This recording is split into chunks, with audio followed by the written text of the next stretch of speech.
Hi everyone, my name is Lilybelle. I love to travel, but I suck at geography. How are you guys doing? We're just hanging, waiting for Destiny 2, classically.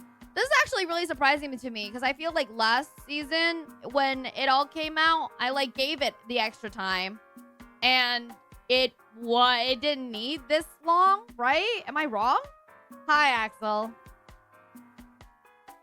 The live login race. I promise I have it up in the back, right? To see whether or not we're gonna get it.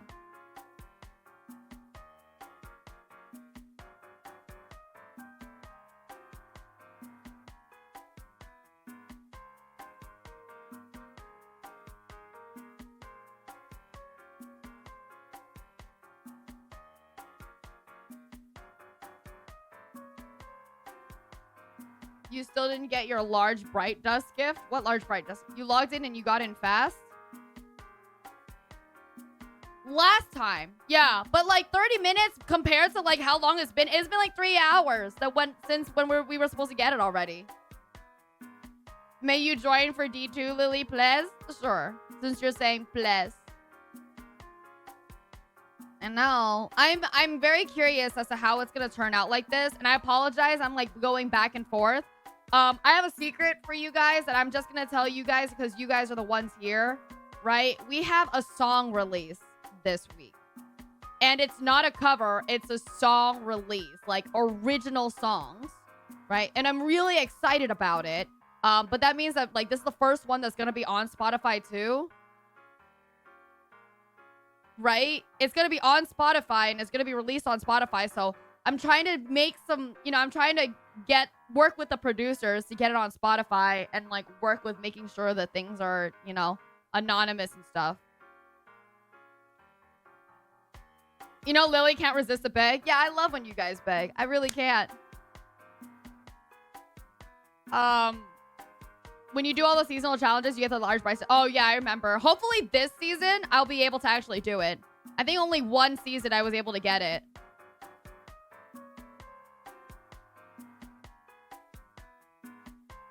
Whoa, okay. Wow. Wow, we're really just in queue. For real. We should do a timer. You did good with the lyrics. Thank you. I appreciate it. Yeah, so I wrote the lyrics and the main melody of it. I just want to be let into the game so I can fish. I love that fishing is the main thing of a game. If your game has fishing, top tier game. Done. Maybe some FNAF lore while we wait. That doesn't sound too bad, especially since yeah, I don't know. I just don't want to start FNAF lore and then that's right when the game starts coming in. You know what I mean?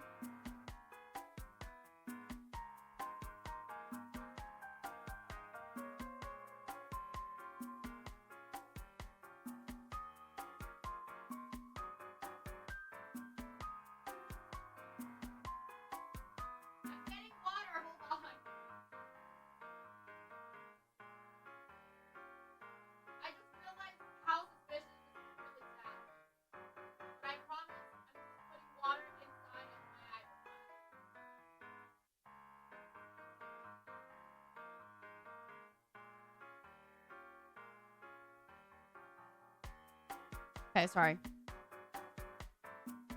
So are we doing FNAF lore tomorrow then? Yeah. I was planning to have today not doing FNAF lore and doing FNAF lore tomorrow. But honestly, I don't know.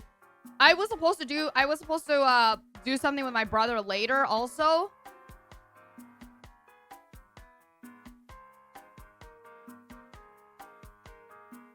I was supposed to do something later with my brother also, but my brother has to study for finals. So I actually might do some FNAF lore today. Yeah, I do have another collab today. I have another collab in fucking 2 hours. There's a lot going on today, okay? Okay, so we have a collab in 2 hours. All right. And so hopefully we can get in through Destiny quick enough. And then after our collab, we have a couple of hours and we have our Valorant training Arc collab tonight. I'm curious though. I'm fucking curious. Cause now I'm like, shit, how long is Destiny gonna be like this? We might have to start. We might make a dent in our FNAF stuff if it's gonna be like this for a while, you know?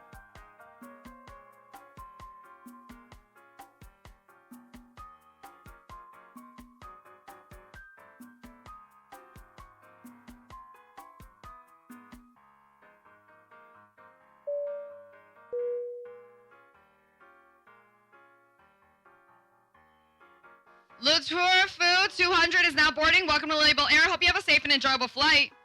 Who's the coach for today? So the coach for today is actually Gucci. Woo! Which obviously means tonight you could probably also come in, hun.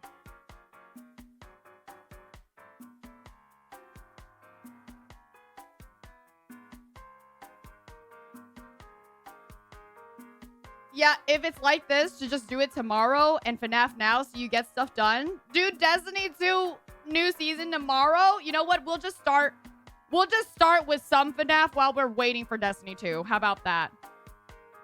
I feel like Destiny 2 first season today is like perfect.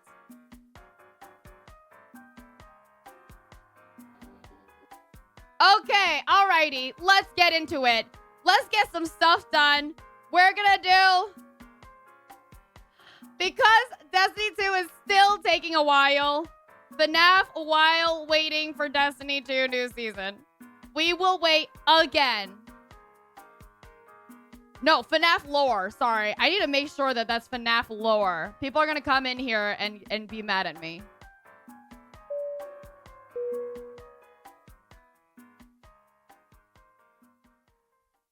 Cole Braxty is now boarding. Welcome to Lilybelle Air. Hope you have a safe and enjoyable flight.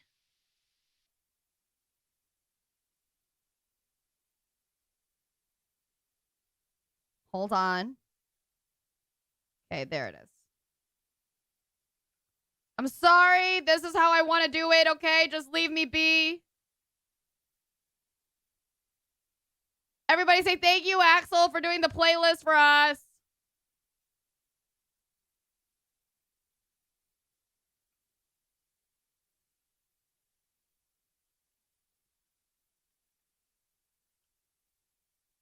Time for my brain to melt again. Here we are with some more FNAF. It's the lore. We are on Game Theory FNAF The Grave Robber, Five Nights at Freddy's. It's like number 30, I think. Number 30 out of 57. Okay? So while we wait for Destiny 2, here is more FNAF. Game series. Book series. Help wanted. New book series. Oh, come on. Fine. Phone guy. Phone dude. Purple guy. Orange dude. Didn't you just... fine. Wild card. Change the category. Timeline. Bite of 87. Chomp of 83. Party of 85. Wait, but... Time traveling ball pit. You can't just... Reverse. Oh, yeah? Reverse. Reverse. Reverse. Reverse. Reverse. Reverse. Reverse. Tell me they got Scott's actual voice, because that would have been so sick. I mean, obviously they didn't. Probably. But it would have been really fucking funny. It would have been really good. Game Theory. Another day, another installment in the Damn FNAF it. multimedia It would have been good, though. conglomerate. So at this point, some people in the FNAF community really hate my guts. Like, ring me through a meat grinder and feed me to a rabid dog animatronic levels of Wait, is that true? MatPat ended up getting hated through FNAF also? hate. Like, for instance, this comment, and I'll read it exactly as written to stay true to his authorial intent. Quote, as a hard-care FNAF fan, he's a embracement to FNAF tourists. He insists on using the box to proof his stupid theories, and they don't even make sense. He sooks and thinks he's smart, but he's not. I wish he would stoop. He then goes, Dude, that actually really it sounds like the way that Gino Samuel reads anything from Christian Ever. on to rant for a paragraph about how unrealistic time travel is in a franchise about robot rabbits haunted by ghost metal, but I think you get the point. And though I use this one really over-the-top extreme comment as an example, seeing stuff like this is a bummer, cause I don't know if you can tell, but I really do like this franchise, and I see my role in it as a person just connecting ideas or presenting new threads to consider in a franchise that at this point is massive and really confusing. What it is I think that the way that Matt talks about it sometimes feels too, like, definitive. Even though at the end he says, remember, it's just a theory, a game theory, and all that stuff. I think the way that he makes it sound definitive pretty often, and that's why probably they're so upset all the time, you know?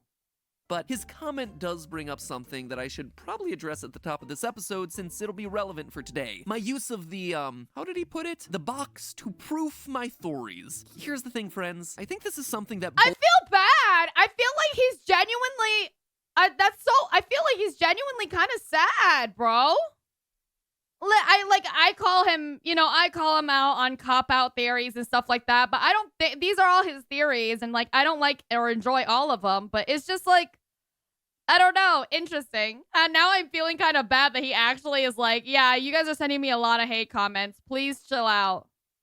both sides could use as a reminder, both my FNAF theory followers and my FNAF theory haters. There is a difference between canonicity and continuity, and I think a lot of the times in these sorts of discussions, they get confused with each other. Something being listed as canon just means that it's official. It is blessed by the person who is overseeing the rules of the universe. It is self-consistent within the boundaries of that fictional world. On the other hand, a continuity, at least as I'm referring to it here, is a timeline of events, a continuous story thread where one event leads to the next that leads to the next. Take Star Wars as an example. Rey having magic healing powers in Rise of Skywalker, or Leia flying around like Mary Poppins in The Last Jedi. Because they're appearing in official works of the franchise, those powers thereby get the green light as being canonical powers of the Force in the overall Star Wars universe. The problems people have with them, though, is that they don't fit in cleanly with the continuity that was previously established. If Force healing is in fact a thing, then why hasn't it been used to save literally anyone before this point in the series? Tell you what, it would have been really handy for old Qui-Gon Jinn over there in episode 1, but the fact remains, healing really imagine, okay, been really handy. the MatPat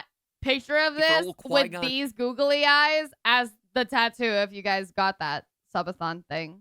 Jin over there in episode 1, but you guys got the big old wheel spin. Is now a canonical Force power, which means that the canonicity of certain powers is presenting challenges to the established continuity of events that came before. Now, That's this definitely is where FNAF comes true. in. You see, you can have multiple continuities all existing under the same canon, and it appears as though this is how the FNAF franchise is working. The original novels and the original games exist in an alternate universe from one another. They are separate continuities, and yet they are all deemed canon. This was all expressly stated by Scott years ago. Quote, so yes, the book is canon, just— Wait, this is actually a really good way to explain continuities versus canonicities. This is a very easy way to have explained that shit for me. As the games are. That doesn't mean that they are intended to fit together like two puzzle pieces. The book is a reimagining of the Five Nights at Freddy's story, and if you go into it with that mindset, I think you'll really enjoy it. End quote. Now, what I've been trying to do with my theories, and what I think some people on both sides misunderstand, is that I'm not trying to use the books to solve a continuity. I'm trying to use the books to establish a canon that will then allow us to solve a continuity. The books present us with themes, Sometimes, though, it really feels the other way, you know? Sometimes it really does feel different from that. Like, I know what you're saying, but sometimes it just feels that way.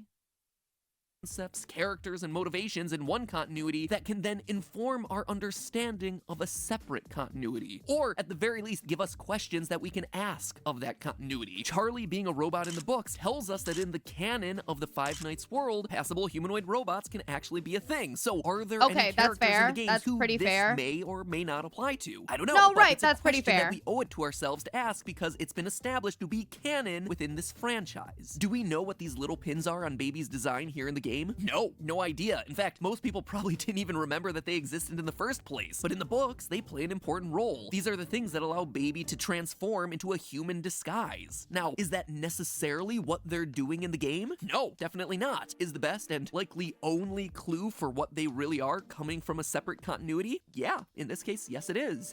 This, I feel like if he spoke about this a little bit ago, he would, like, this is the best way for him to have done the PR for it, honestly. This is pretty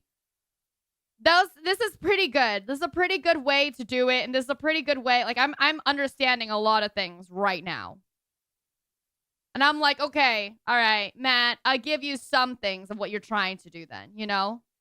This isn't us trying to shove puzzle pieces together like Scott warned us against. It's about seeing that in one puzzle, there's a piece that fits in a certain location, and in a separate puzzle, you have a similar piece that might end up acting in a similar way. And here's the thing, you don't have to take my word on any of this anymore. Scott recently made a new post about all of this to clarify the situation, in response to the question of whether the I've enjoyed the memes roasting me about the plot line lately, but it does have a serious underlying concern from many in the community, and I hear you. The question is this, is the lore solvable? Interesting.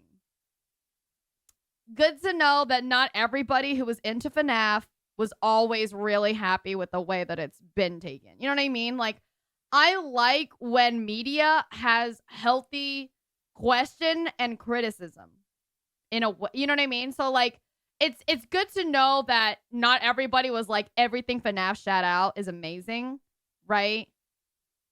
But yeah, I'm just happy to hear that it wasn't like that. And like, people really did sit down and was like, Scott, you're really putting a lot out there. That said, I mean, like, of course, FNAF is still incredibly amazing and, you know, great ARG going on to tell like a crazy amount of stories and all that stuff. But I just mean, like, it is quite interesting. I just like that, you know? I just like hearing that. lore of FNAF is solvable, he said this. Hold on.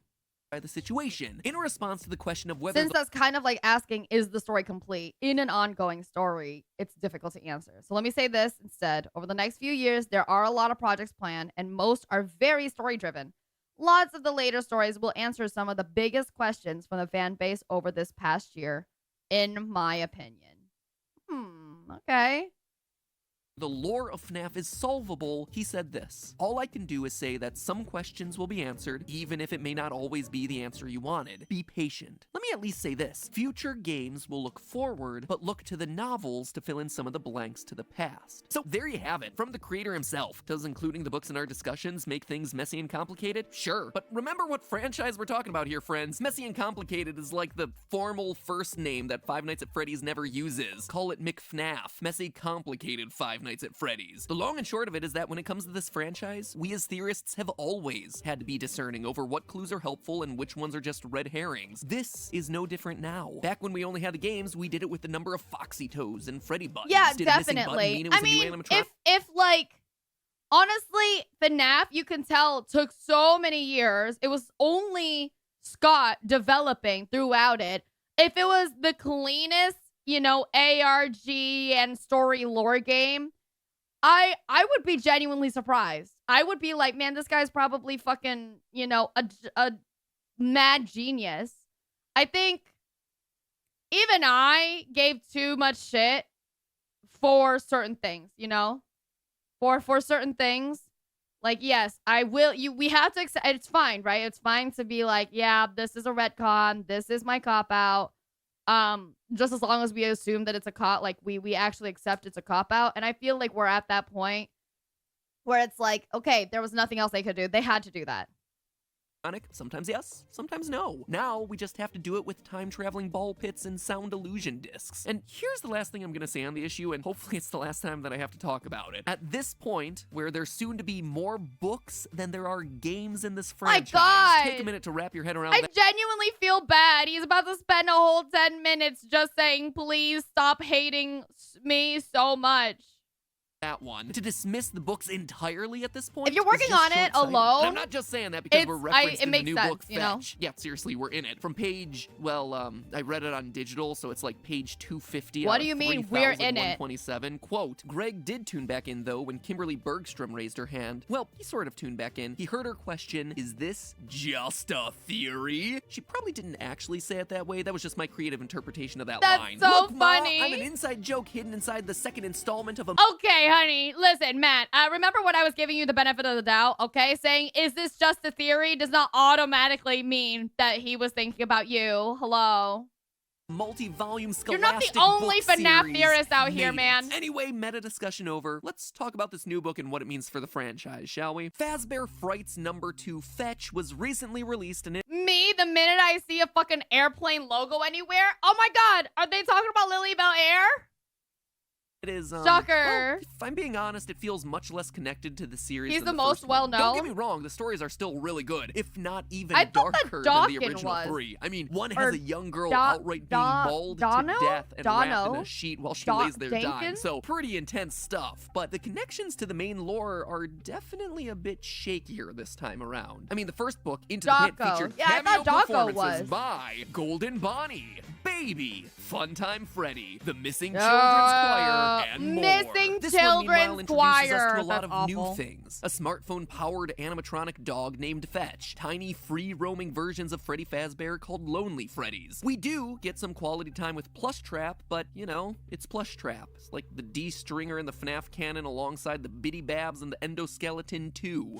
Is that a hot take? Did I just offend the Plushtrap stands? I mean, the runt barely squeaked into Ultimate Custom Night as is. I'm just saying here, guys. Anyway, let's walk through these 3 new horror stories and what they mean for the franchise, shall we? Story number 1, Fetch. Greg and his 2 friends, Hattie, and Cyril live near Olympia, Washington. Greg feels compelled to explore an old abandoned Freddy's restaurant where he discovers Fetch, a fearsome animatronic dog with sharp teeth and an even sharper understanding of texting lingo. Quote, "How long has this place been empty?" Greg asked. "Fetch looks like he's older than my dad, but smartphones haven't been around that long." End quote. After getting scared out of the pizzeria, the dog goes on to fetch whatever Greg wants with increasingly disastrous results, killing a dog, Oh ripping my his God. uncle's finger off, and eventually retrieving his school crush in the worst way possible. No. It's actually a pretty simple story, but there are 2 big things to Ew. call out about it. First, it continues a theme that we're starting to see develop in these books. Kids are being drawn to these restaurants. It's never explained in the story, but Greg feels compelled to go to Freddy. It's like when sand users all feel compelled to hang out with each other. By some unseen force. Quote from the book, "This might be what he'd felt in the field, what had called him here." And again, a bit later in that chapter, Greg was afraid he might not have gotten what he was there for, had he done what he was meant to do. End quote. Greg is now the second character to have some What? sort of psychic connection to these restaurants. As I talked about in our last theory, Oswald from Into the Pit had the exact same thing, where he inexplicably found himself drawing horrific animatronic monsters without ever knowing about Freddy's to begin with. It's also worth noting that both are the first stories in their respective books. It'll be interesting to see whether this trend holds in future installments. The second important part of the story, though, is that it clearly establishes Freddy's as a place where technology is advanced far beyond where the rest of society is. As I read in that earlier quote, Fetch can connect to smart devices like cell phones despite being older than the kid's parents. The reason I call this out is that in theory crafting for this franchise, I've seen a lot of theorists use the more modern, sleeker designs of the Funtime animatronics to put them later in timelines. Right. But it seems like this story is telling us that those sorts of details don't matter. Freddy's is and will always be fantastically ahead of the curve when it comes to technology, especially technology for kidnapping small children. There was a bit more in that story about random event generators and plants/machines being able to read our minds and summoning stuff to you via mental focus, but I can't quite think of how it's important to any of the actual overarching Can't narratives believe for the William Afton franchise, invented so USDC. maybe That's it's fucking a discussion funny. for a mini theory at some point down the line, but for now, I'm just gonna skip it. Story number 2, we'll come back to in a minute, as that one has the most to discuss. Story number 3, out of stock. Oh, a new Plushtrap toy, interesting. the Plushtrap Okay. Chaser, a light-activated surprising. chomping green rabbit, is all the rage, selling out at stores across the nation. Wait, It what? also stated chomping out of stock. A new Plushtrap toy, the Plushtrap Chaser, a light-activated chomping green Oh, rabbit. so now Plushtrap actually has something to do with the fucking story, huh, Matt? it is all the rage, selling out at stores across the nation. It also retails for $79.99, so Scott be making those fat stacks both IRL and in the book world for his killer merch. A boy named Oscar, fed up with never getting what he wants, shoplifts the last one that someone had supposedly returned for being defective. Quote, is it just me or do the teeth look wrong? Isaac pointed at the straight, slightly yellow, human-looking teeth that were visible through Plushtrap's partly opened mouth. And what's See, I was gonna be like, bro, maybe they just forgot to wear their retainers, hello? But then when they said it was like straight, but they were human looking, that's completely different. the eyes? He reached out and poked one of the cloudy green eyes. Ew. He whipped his hand back and flicked his finger. It's squishy. Imagine the things he could have done. He wasn't a fucking child murderer. Suddenly activates and terrorizes Oscar and his friends, chomping through the house's doors and garages, just trying to bite them. Their only protection is that Plushtrap freezes in the light. Quote again, he was turning the box over and over. Oh my god, Plushtrap is a Dead by Daylight killer, confirmed. Freezes out in the flashlight. In his hands, and there in bold letters was a critical detail: walks in the dark, freezes in the light. End quote. A few hours and a comedic number of faulty flashlights later, the boys destroy the monster at last by luring it in front of an oncoming train. A few things to call out here in this story. First and most obviously, it explains— Is that Fuji-san? I'm just kidding. Plushtrap's behavior in Weeping FNAF 4. Angel? Ooh, Really Weeping Angel. Man, I haven't heard goes that on a rampage and is stopped by the power of flashlights. So it's cool to make that one of more the connection best with Doctor Plushtrap's Who, original like, minigame. We also know, based on antagonists, the story, that Plushtrap honestly. apparently So has creepy. the ability to mimic voices. He has a speaker system built in under his fur and is able to mimic the voices of Oscar's mother and friends. Now, this is a really interesting detail because up until this point, the only voice mimics in the franchise have been the Funtime era. Wait, what does he do? Apparently has the ability to mimic voices. He has a speaker system built in under his fur and is able to mimic the voices of Oscar's mother and friends. Now, this is a really interesting detail because up until this point, the only voice mimics in the franchise have been the Funtime animatronics, with their built-in systems intended to lure children away from their parents so that they could be grabbed. This suggests the possibility that Plushtrap was either a prototype for those larger models, testing out the voice mimicry software, or was himself a Funtime era animatronic. David Tennant, best doctor in your opinion? Yeah, I love David Tennant. Alongside the other nightmares from FNAF 4. But the last and most important thing to call out, though, is the fusion of human parts and animatronic parts. The story makes it— Wait, I just realized too, Galileo Gallifrey makes so much sense, honestly. very clear that the Plushtrap I'm surprised that you watched Doctor Who, did you? And teeth. Quote from the book. Raj turned to Oscar. You managed to steal us the only Plushtrap chaser that looks like a half-human hybrid. End quote. Now, this idea of a half-robot, half-human animatronic is a completely new concept for the series. I watched it with my brother, too. In FNAF 4, we had ourselves Nightmare, the black, transparent, spooky bear that, if you looked closely enough, had a human brain in its head as a part of its design. A detail that pretty much so where did Raj come from? Hold on.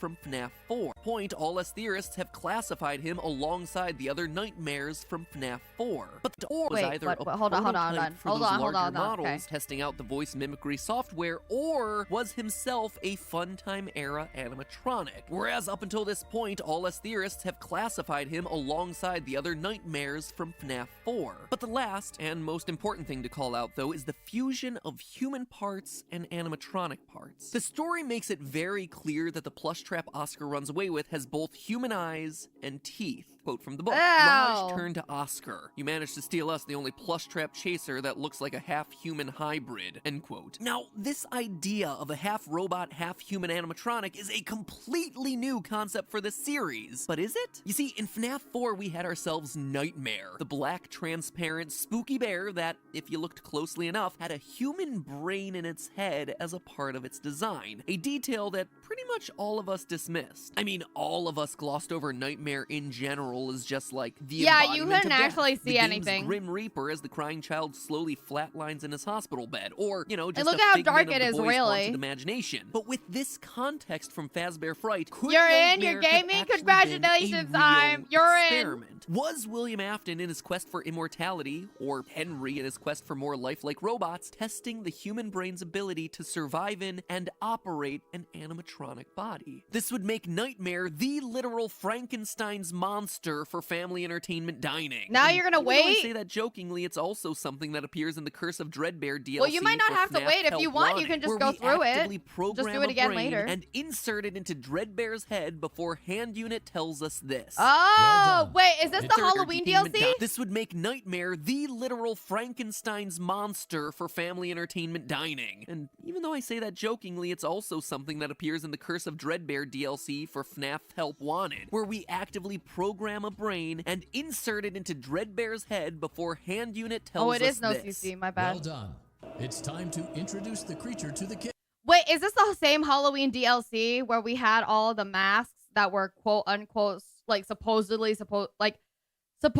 supposed to tell us that FNAF or like not Five Nights at Freddy. Sorry, Freddy's Pizzeria was really popular back then or before all the other games or whatever. Okay, it's the same one. Kids for focus testing and troubleshooting. We know, based on the original trilogy of books, that Afton was obsessed with recreating living metal just like those original haunted animatronics. Literally I see fucked up. Nightmare, Dreadbear, and this Plushtrap all as potential experiments looking to do exactly that. Lastly, we come to story But number 2. Dreadbear actually looks Lonely kinda Freddy's, cute. my personal favorite of the bunch. In this one, we have rebellious teen Alec looking to expose his goody two-shoes sister Hazel for the fraud that she really is. Alec, in this story, is actually a really tragic character. He's a teen who acts out because he's ignored by his parents. And the main reason he's trying to bring down his sister is because she is always the one who gets the attention. Is this Phineas and Ferb?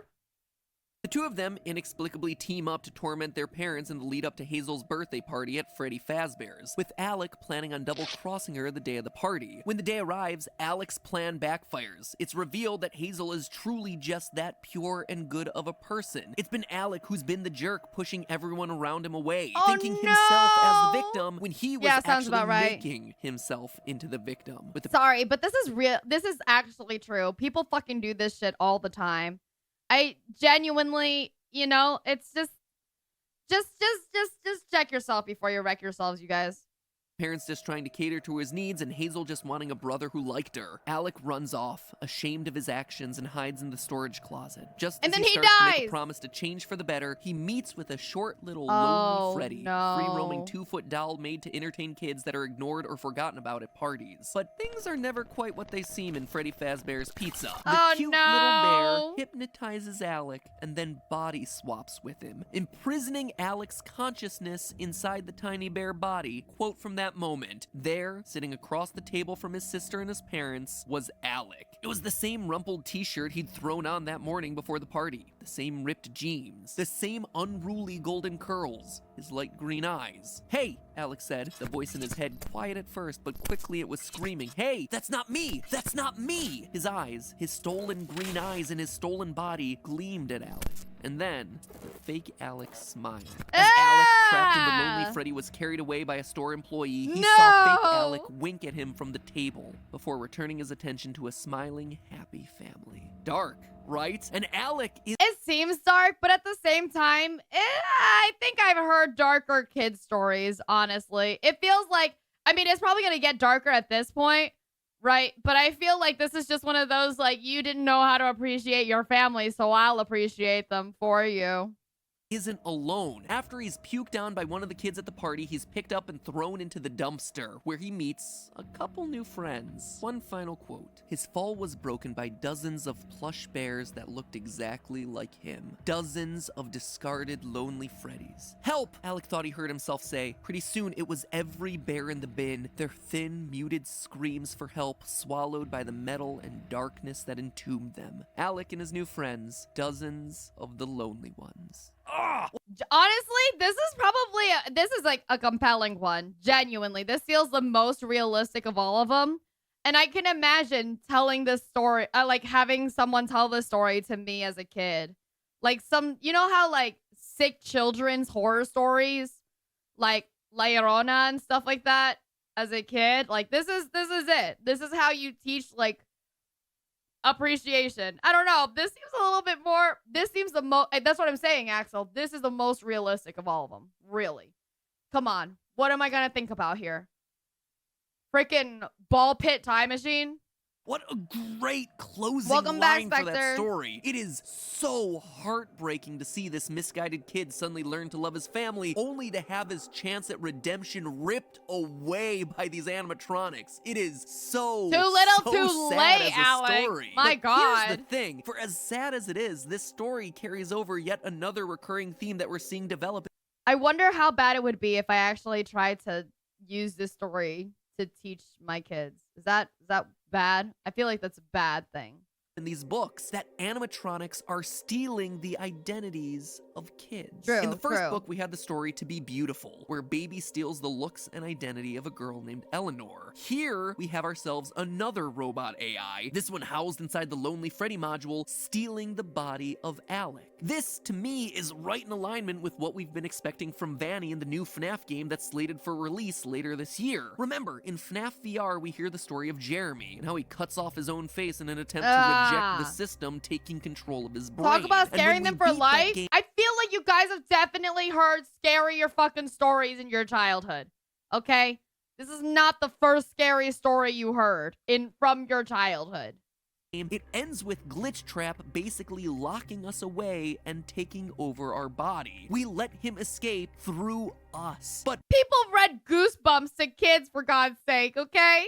what we thought was happening on a small scale, one person getting taken over in one game, You've heard instead appears to scarier be happening fucked to up kids in stories pizzerias from your childhood? everywhere. It's further My evidence bro. supporting this theory that I did on FNAF Why? VR, where the story from this point forward is basically Afton creating an army, a cult, a bunch of brainwashed, or more accurately, body-swapped people hiding in public, hiding in plain sight, taking over bodies one by one. Kinda makes you wonder what FNAF 2020's got up its sleeve, right? But before we look forward, we actually You mean have to look back. 2021? You see, there's one last topic I'd like to explore with this final story, but it's a doozy. It's the parallels that this I story watched Are You Afraid of the has Dark and with turned out FNAF 4. exactly, In fact, see? I believe that the Lonely I Freddy don't- I story think is this helping is- us to I think this solve is the what is old, one of the really okay longest-standing stories mysteries to, in this franchise, and read to a also kid. one of the strangest inclusions that we've never really had a solid answer for to begin with. And that, my friends, is the true story of psychic friend Fredbear. Ooh, He's here, he's there, he's he's everywhere. everywhere. Who you gotta call? Psychic friend Fredbear. But in order to tell you Ooh, why, that's we my need best a bit one. more That's time. pretty good. So until then, my friends, there's only one last thing to say. Do you want to save money on pizza? Yeah, that's right. All this Freddy Fazbear talk has gotten me hungry for a nice old slice of pizza. Luckily, restaurants and food delivery are considered to be essential businesses right now, which means that you can still get yourself a steam and slice delivered right to your door by a service Okay. like Papa John's without breaking quarantine rules. But even better, you can save money on that slice thanks to our sponsor for today's episode, Honey, a free browser. Ah, okay. I was trying to figure out who it is. So I was like, how they know that I was hungry? Whoa. There's a really loud sound overhead this house right now. Hold on.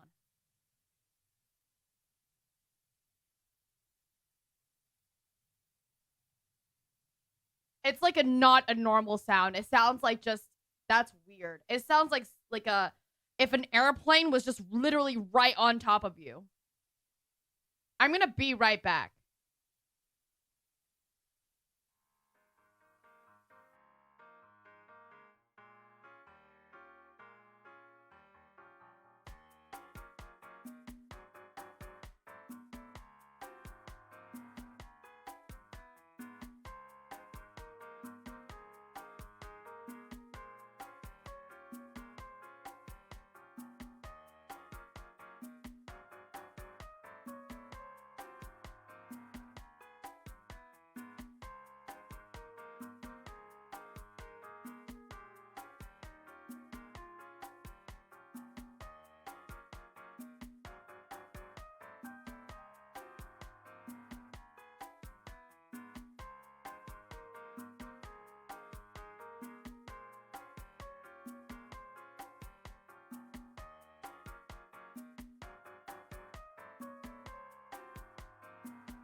Okay, that was really weird. I walked outside and my roomie said that like they looked outside and they didn't see anything, but everybody's looking. Like another guy like in the front of the house on a bike that was passing by on a bike was also looking. We have no idea what it is, dude. That's crazy. That said, unfortunately, I think right now Destiny 2 is just not going to work out, and I only have maybe about an hour and a half until our collab. So if you want, you can go ahead and just play first. I'm going to close up Destiny 2 and just reopen it later after my collab. Yeah, we're just going to continue with FNAF for now. Thank you.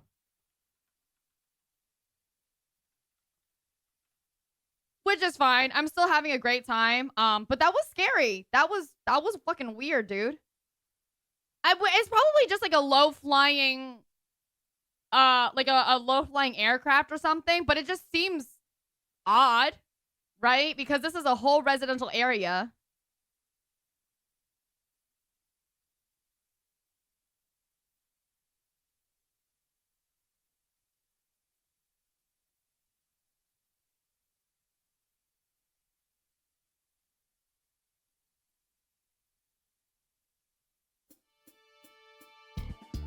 He's your buddy. When your brother is a jerk, he's your pal. When your dad is off at work, he won't leave you. Yeah, no, this is like a When super you go get a residential, bite, like civilian at least area. Until the sixth night.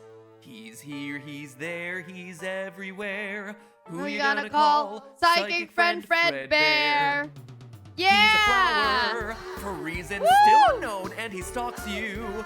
On your way back home, he makes a promise that throws off all the lore. Seriously, Scott, what is this line for? And is it supposed to be in a slightly different yellow font here? Are you meaning this to be figurative or literal? Because if it's literal, you are opening up a literal can of worms. He's here, he's Oh there, my he's God, he's everywhere. literally like, come on, Who you Scott. gonna call? Respond Psychic to friend me. Fredbear. Psychic friend Fredbear. here, He's there, he's he's everywhere. Who you gonna call? Psychic friend Fredbear. Fuck.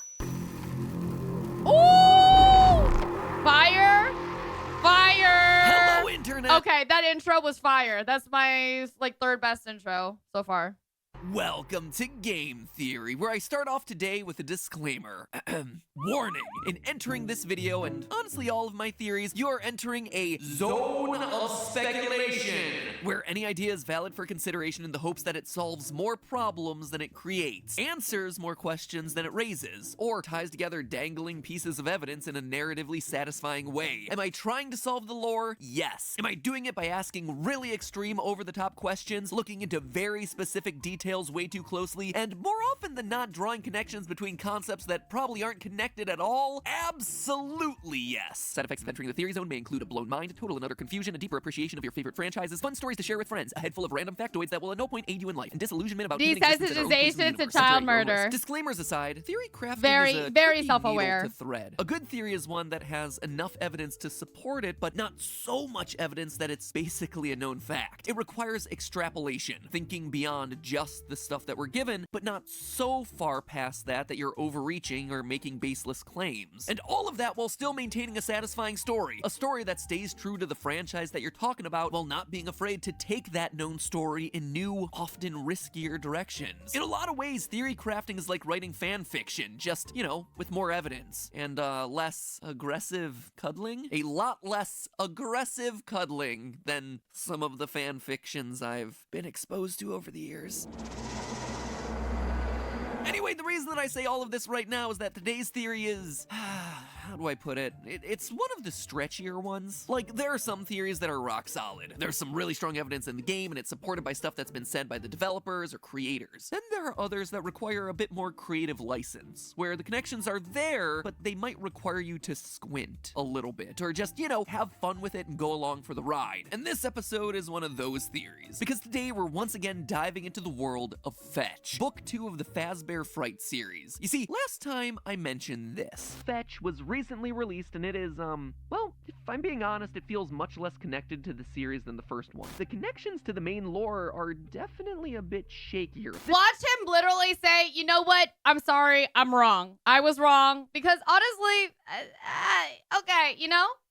This one, meanwhile, introduces us to a lot of new things. A smartphone-powered animatronic dog named Fetch, tiny free-roaming versions of Freddy Fazbear called Lonely Freddies. And that felt weird to me. Every story of the first book felt very connected to established characters, from golden bunny suits to shape-shifting baby to Funtime Freddy. So why was this one, the second book, doing so many new things? It felt like a pretty extreme tonal shift, especially considering Scott had just posted about how these books would fill in some of the blanks from the past. So then I thought about it, and I considered what blanks from the past this odd collection of stories might be trying to fill, and something clicked. I think that there's a chance that one of the new inclusions in this book is actually something that we've known about for a long time. An oddball character that's confused us and stymied our theories for years. I believe that there's a chance that Fetch's Lonely Freddies may actually be the real identity of FNAF 4's psychic friend Fredbear. You remember that plush doll from FNAF 4 with the living eyes that tracked your movements as you walked around the room, that stalked you in the streets and disguised itself as a flower? The thing that could actually read the crying child's innermost thoughts. I think that guy was a type of Lonely Freddy doll. But to truly understand why I think these two are connected, let's begin with Lonely Freddy's story. To quickly— No, I mean, that's pretty realistic. I don't think you have to explain the entire thing.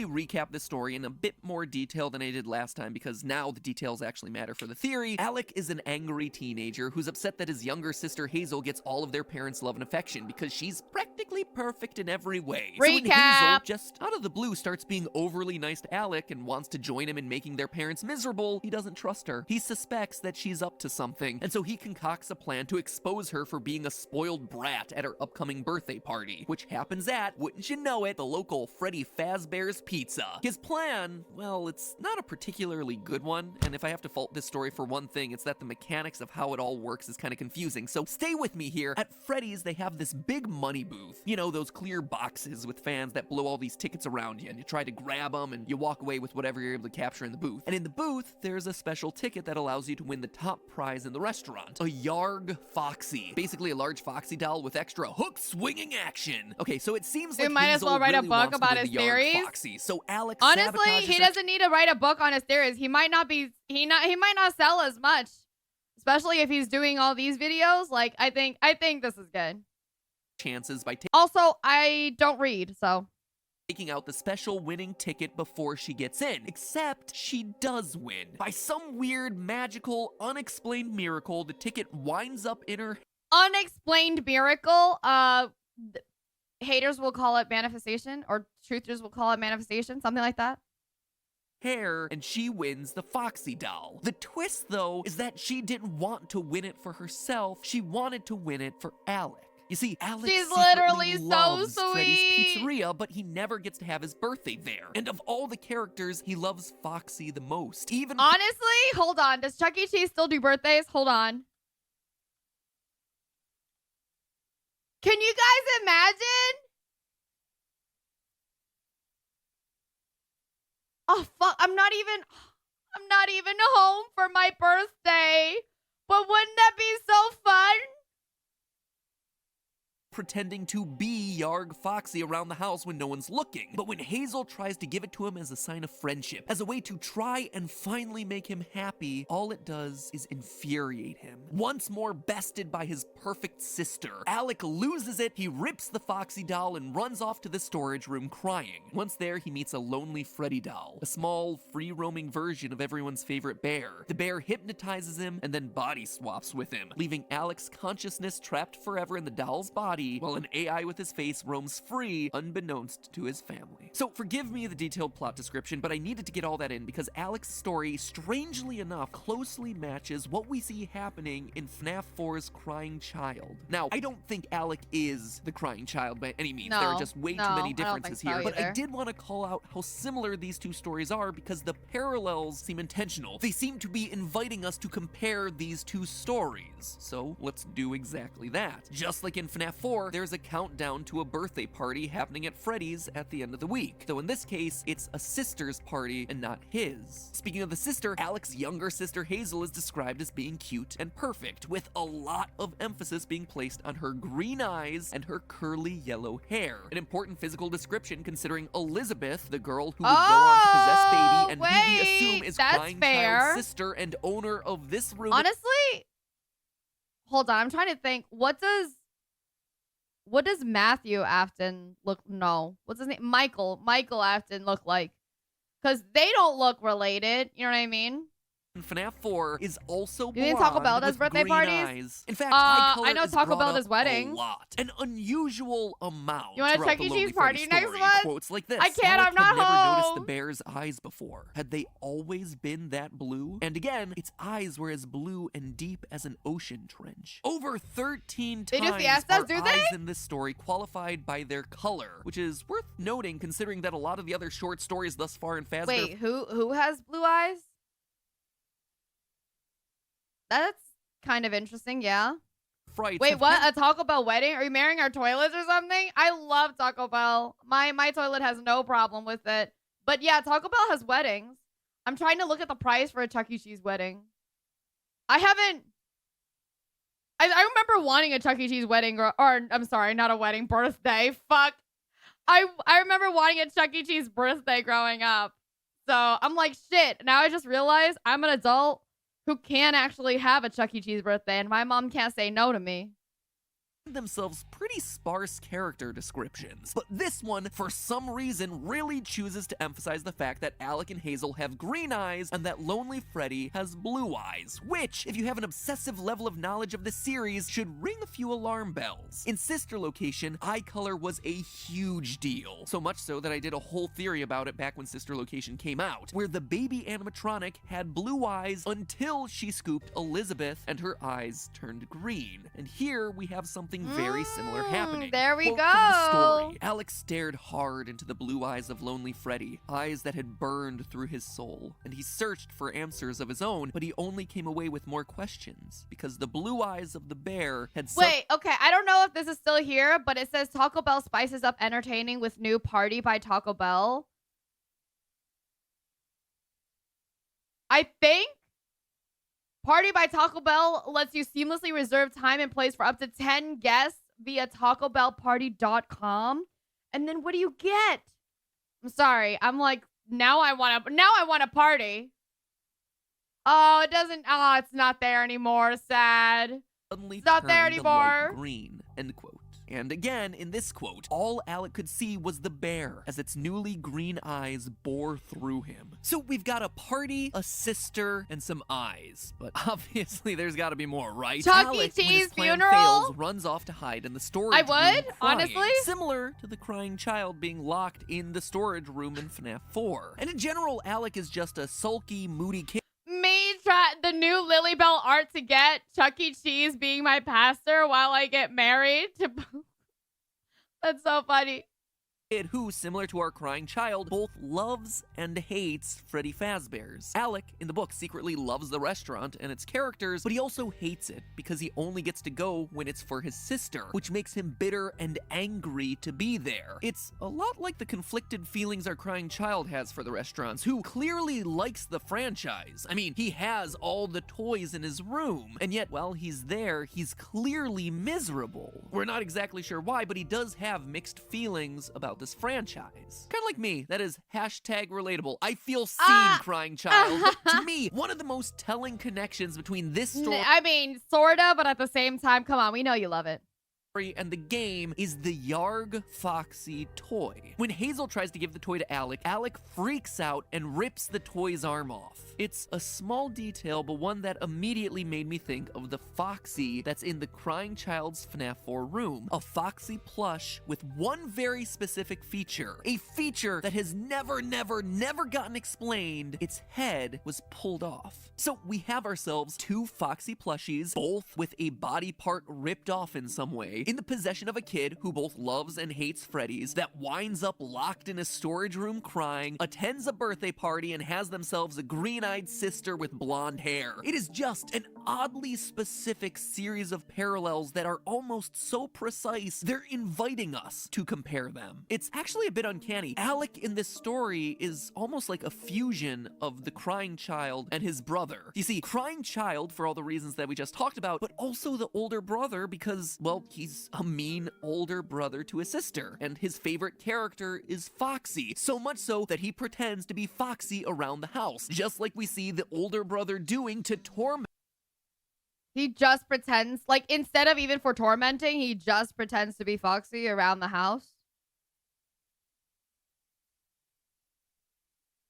And the crying child in FNAF 4. That's, Again, like, it's sus, not exactly you know? the same. There are plenty Well, of not sus. differences That's between not these sus. two scenarios, but there are a lot of parallel details. Well, that says a lot almost about like him. alternate universe versions of roughly the same series of events. So what does any of this have to do with psychic friend Fredbear? Well, I believe that all of these parallels with FNAF 4 are intentional. They're drawing lines between the two stories, inviting us to compare them. And when you do that, it becomes undeniable that psychic friend Fredbear is a lonely Freddy. To understand why, let's start with absolutely. the book. This is how Lonely Freddy is first described. Quote, "It was a weird name for a toy, but the weirdest parts of it were harder to define. The bear stood stiff, almost at attention. Its eyes stared straight ahead at the stage, but Alec had the strangest feeling that it was still watching him." End quote. So, a small Freddy toy with eyes that watch you as you move around the room. Definitely sounds like what Psychic Friend does as we maneuver our way through the FNAF 4 minigames. His white eyes just move around with us, wherever we go. This was the most suspicious thing, honestly. When we first got to see this, like, seeing this, I was like, yeah, that shit ain't normal. No way.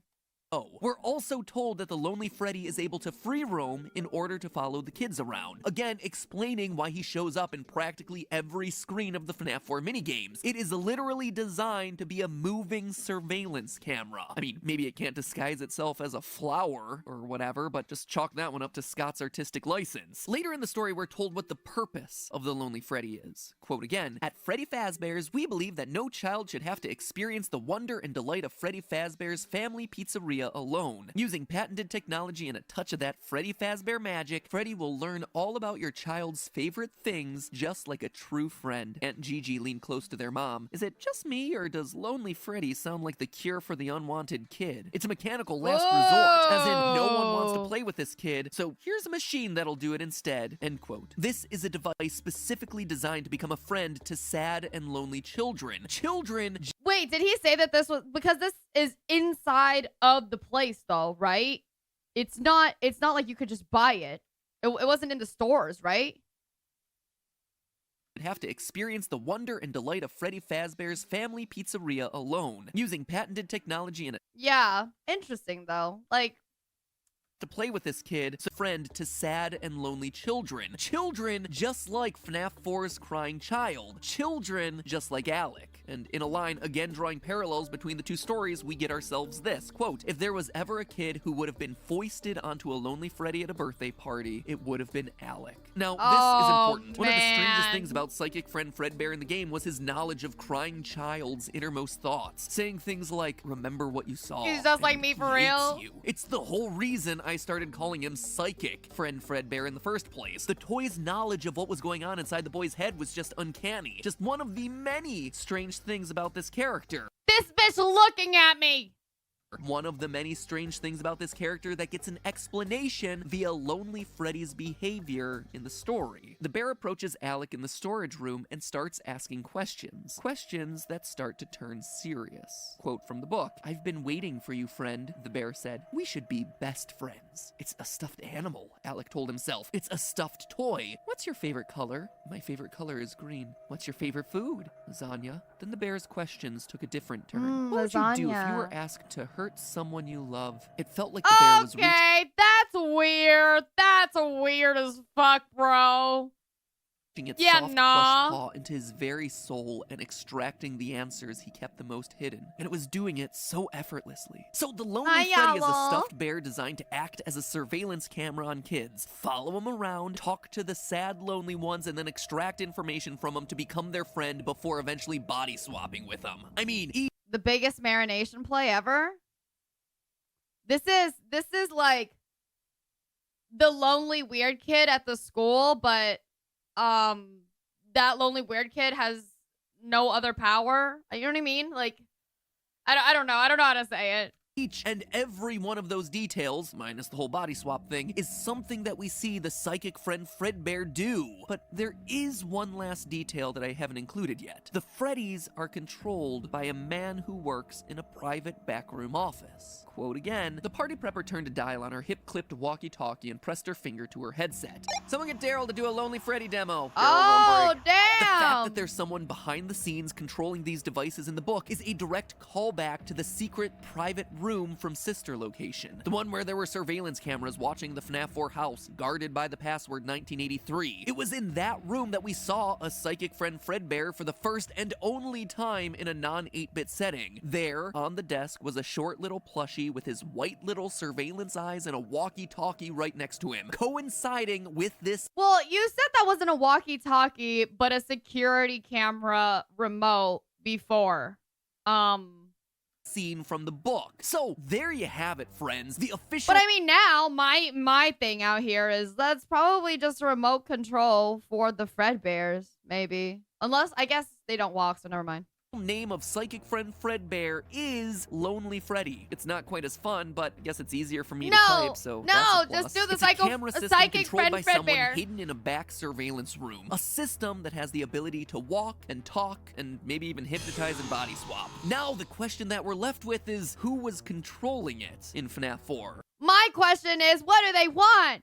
What do we switch these bodies for?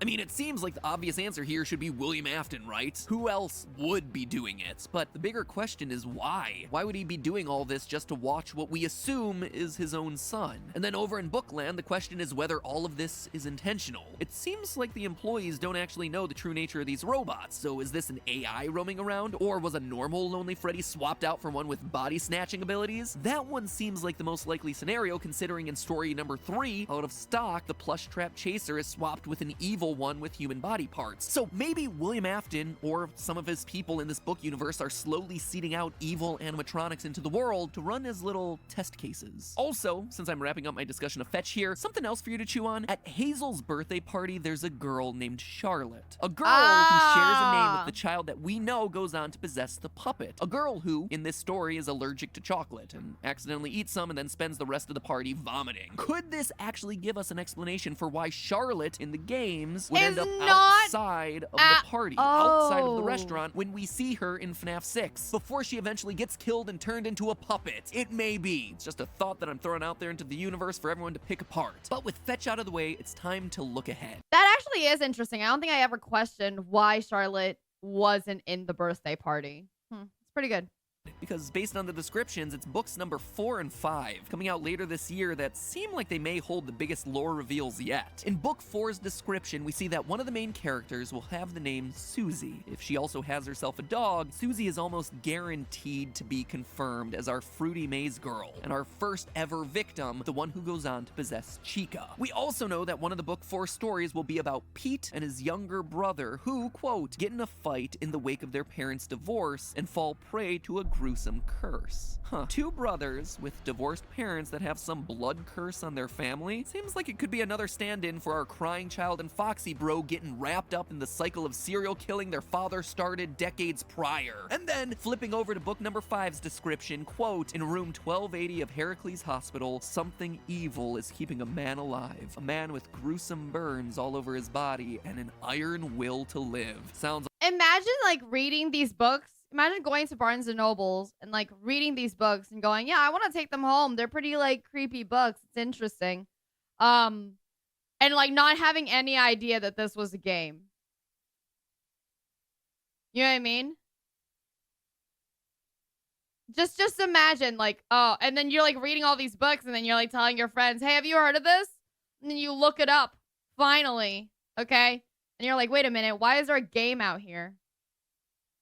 a lot like our good old buddy William, or it could be the aftermath of the FNAF 6's restaurant burning. With that being the last book in the Fazbear Frights series, I would expect that one to tie up a lot of different loose ends. Speaking of loose ends, by the way, I hate them. That is why this show exists, to get rid of narrative loose ends, to tie them up, put them neatly and organized back on the shelf. So you know what I really appreciate? I don't know if it's neatly and organized, have loose buddy. ends? Wireless earbuds. No wires mean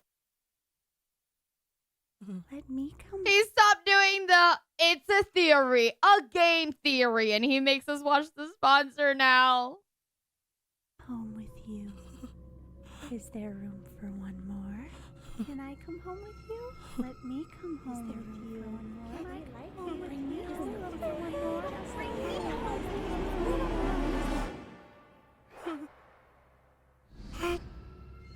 Bring me home. There's room for one more.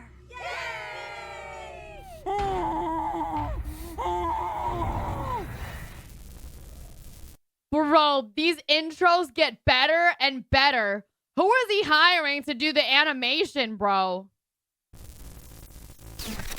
Hello, Internet. Welcome to Book Theory. Because if you have one moderately popular indie Smash game in your franchise, chances are you also have yourself a 10-installment book deal. That's barely an exaggeration. Bendy and the Ink Machine, 3, with more promised on the way. Hello Neighbor, 6. Heck, it's a surprise that Wait, stop. That's real?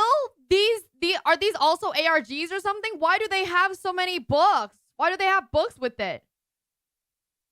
Baldi's Basics doesn't have an entire trilogy dedicated to the horrific backstory of the jump rope girl. That makes me sad. No joke. At this Wait, do they? Is that Baldi's Basics, with more promised on the way. Hello Neighbor, 6. Heck, it's a surprise that Baldi's Basics doesn't have an entire trilogy Okay, I was like, do dedicated they to the horrific really? backstory of the jump rope girl.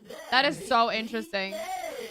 No joke. At this point in my life, Sweet, sweet, I'm sweet. reading more video True. games than I'm playing. But of course, today we're not talking about any of those other franchises. We're talking about the Grandpappy, the one that paved the way for all those who would dare to follow in its footsteps. Five Nights at Freddy's and its 8 books, as well as its 2 graphic novel reimaginings of the first 2 books. But here's the best part here, friends. True to this franchise, the books were supposed to end at Fazbear Frights number 5. We're currently at Fazbear Frights number 3. The end was in sight. That was gonna be it. That was the end of the line. Mystery over. But guess what? Oh no, my friends. Of course not. Now, there are 2 more final installments announced. I really Just don't like know. Like, I know it says money, right? But honestly, I'm not convinced that all these books make money.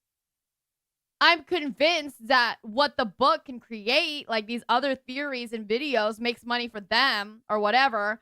But no, I don't think that your average FNAF enjoyer is sitting here going, I need to buy the book. It just doesn't seem that way to me. Maybe it's because I don't read, so.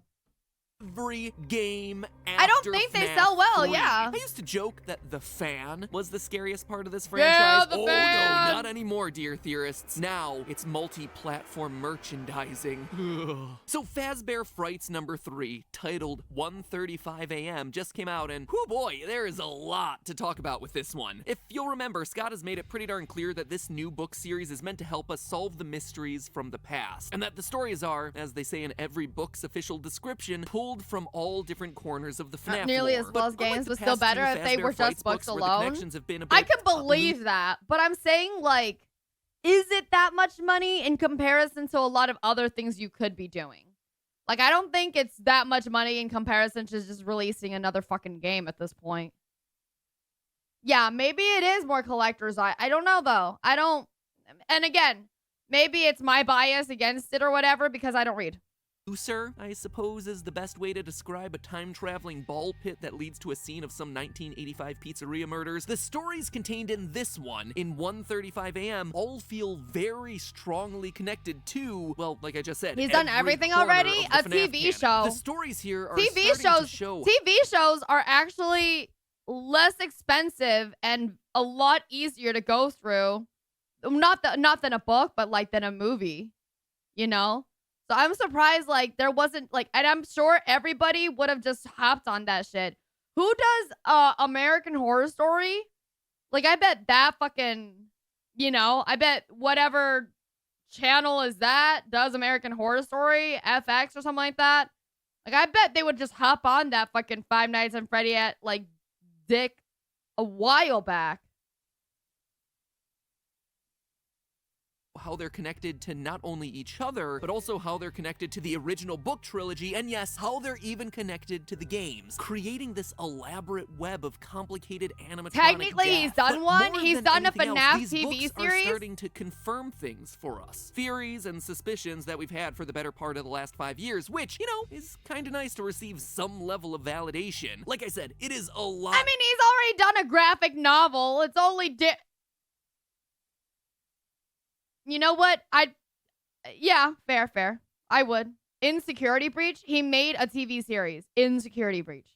To cover, and so I'm going to cover this one like I've covered the last 2 books. Today's episode is going to be dedicated to a general overview of the stories, spotlighting some of the most important details for theory crafting, and explaining what I think this new batch of stories is trying to tell us about the series' mysteries. And then the next video, we're going to be doing a deep dive into probably the biggest mystery of all 3 books so far, FNAF's newest killer animatronic, the Stitch Wraith. This guy is actually really... Like, in between all this, he's coming out with a shit ton of books. I'm like, you know how fast TV works nowadays? You know what I mean? Like, why come out with all these other books when you just come out with small like, American Horror Story-esque anthology stuff? Interesting, and his story I don't know is if starting to American weave Horror through Story is most supposed to of the feature 9 backrooms. other I small do stories not that we've keep up covered with in these American other Horror books, Story. I don't and watch what them. he means might actually have some severe implications for not just the original trilogy Is this in the book? Is this specific picture in the book?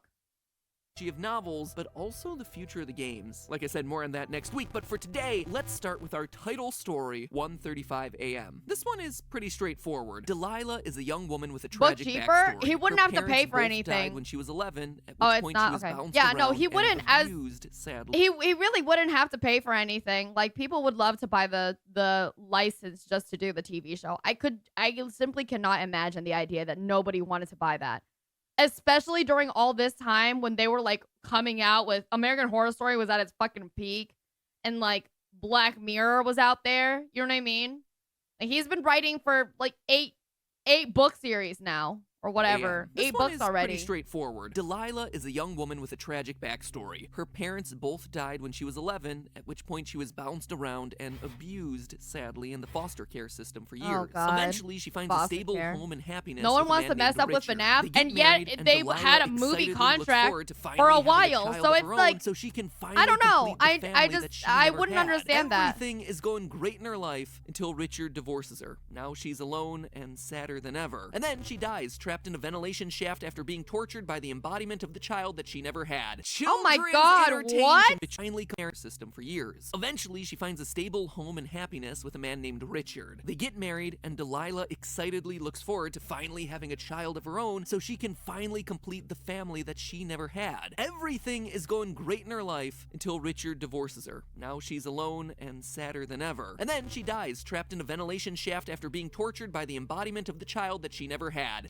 Children's entertainment, ladies and gentlemen. Okay, so I may have skipped a few steps there, but it's roughly the idea. One day, Delilah finds an animatronic doll named Ella at a garage sale. A doll that reminds her of the child that she always with dreamed the of having. animatronic Quote, dolls. with brown curly hair, big dark eyes, and plump pink cheeks, the doll looked almost exactly like the baby Delilah had envisioned having someday with Richard. She'd been sure that she was going to be a mother, so sure that she'd named the baby before the baby was even conceived. Hold on. This, like, idea where you can see, I bet that animatronic has one of those little, like, discs in there that uses sound waves to affect what you're seeing. Whatever the hell they called it.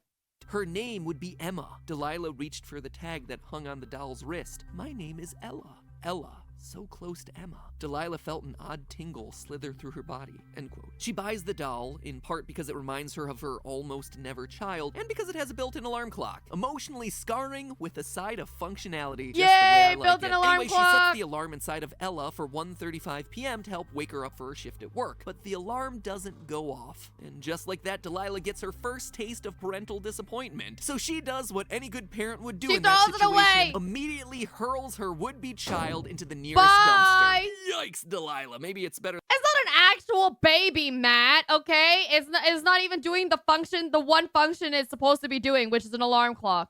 that you and Richard didn't have that kid after all. Anyway, that night she's Yeah, awoken at illusion disc. Thank you, 1:35 a.m. by Ella. Delilah assumes that she accidentally set the alarm for AM rather than PM, which reminds me of the time I didn't bother to set the clock right on my Tamagotchi and was forced to scoop his poop every day at 4 in the morning. I can't imagine why he died. Certainly not my fault. Anyway, she tries to find the trashed Ella doll, but can't. And from that point forward is slowly driven insane by the doll waking her up every morning at 1:35. I mean, you know, 1:35 is still... Wait, that's crazy. How is it still terrorizing her, especially since it could probably, like, it's probably already thrown away elsewhere? Early enough at night to get a decent night's sleep. It's not a 3 a.m. challenge or anything like that, but whatever. Yeah, knowing that she'll never... What is the Isaac Newton 3 a.m. challenge? Every morning at 1:35. I mean, you know, 1:35 is still early enough at night to get a decent night's sleep. It's not a 3 a.m. I call Isaac Newton at 3 a.m. What is this fucking video?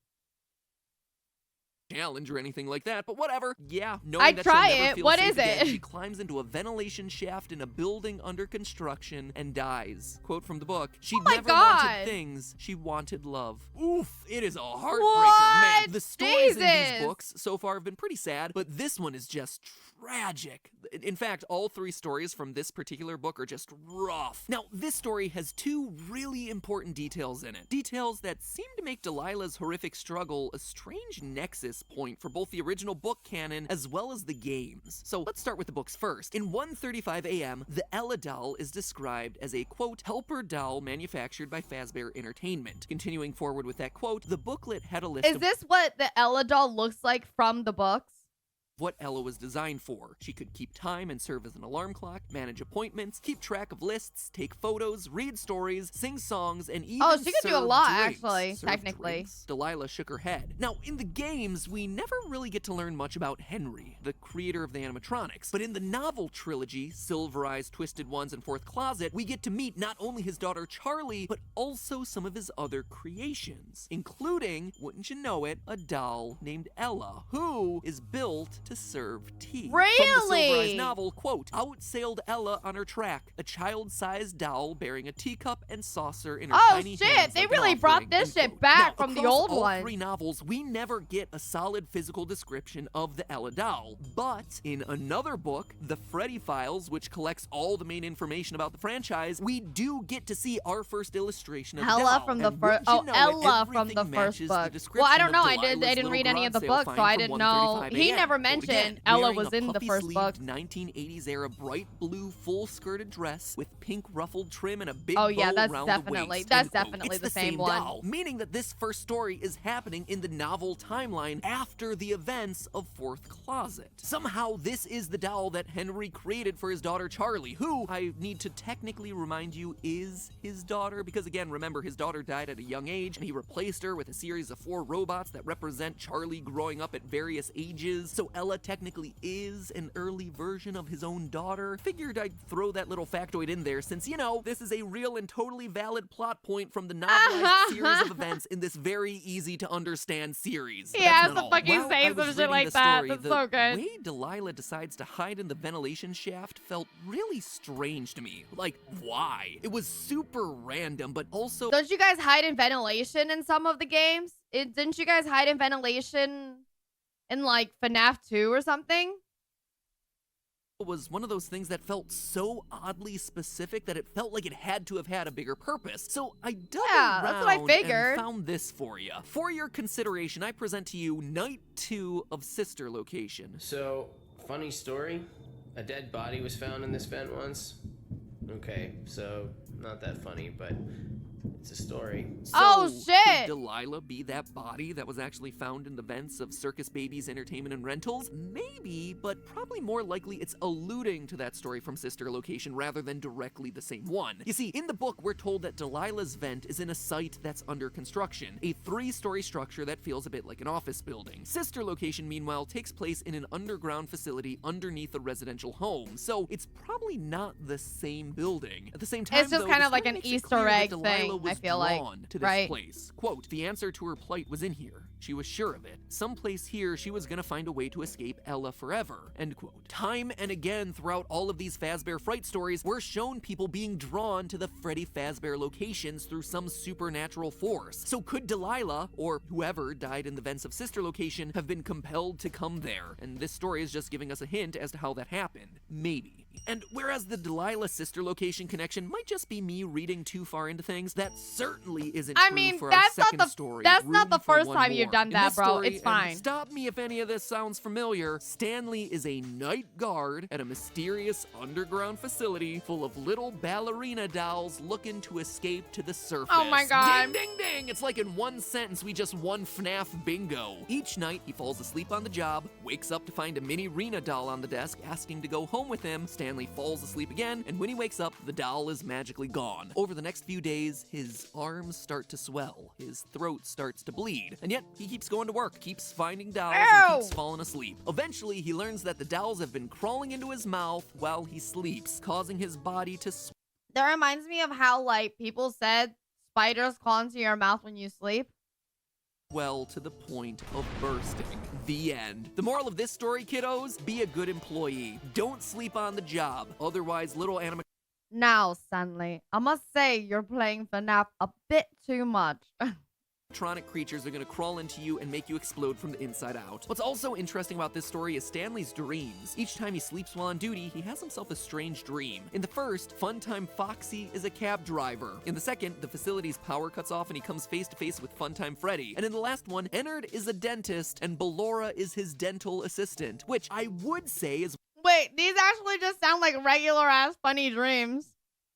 one of the strangest things to ever appear in this franchise, but then again, I turn your attention to this corner where we have time-traveling ball pit, anime Foxy, Yandere Chica. Anyway, this one is pretty obvious, right? Stanley is working at Circus Babies Entertainment and Rentals, that underground facility from Sister Location, and the dolls crawling into his mouth are a parallel to Ennard using Michael's progressively decaying body as a skin suit in that game's secret ending. I think this story might be trying to give us a more realistic interpretation of those events, or something that more closely matches what we see happening in those ending cutscenes. That instead of Michael being scooped and having his skeleton removed and all of that at the same time, that our protagonist Michael instead is being slowly filled up with animatronic pieces night after night.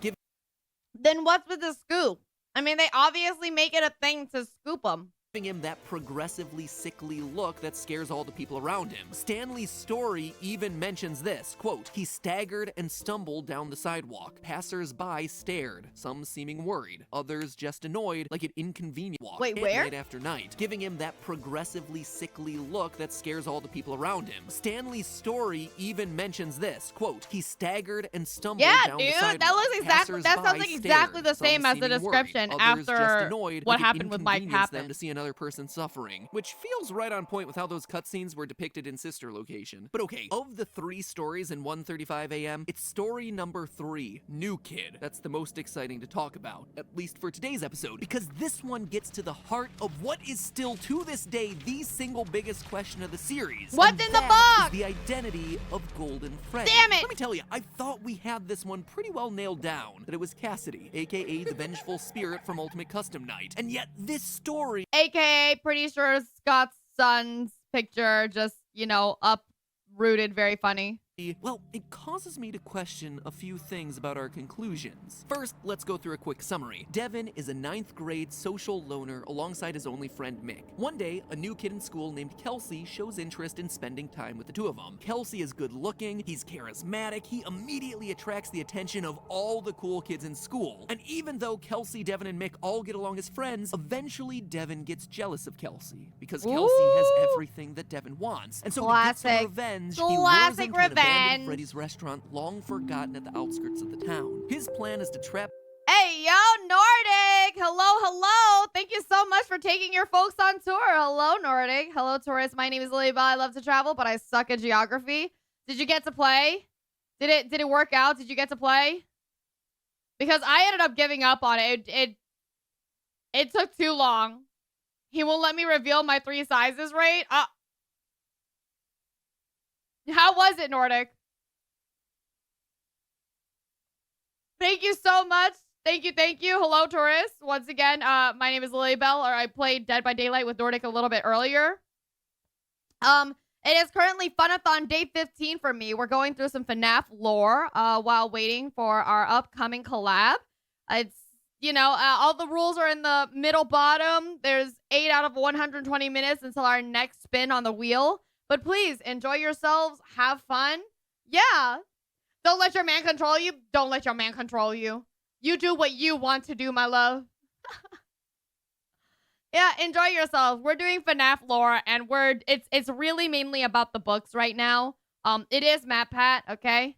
So we're going through it. I'm waiting. I'm really looking forward to seeing what's gonna happen for when the new game comes out, which I think is called Security Breach at that point, right?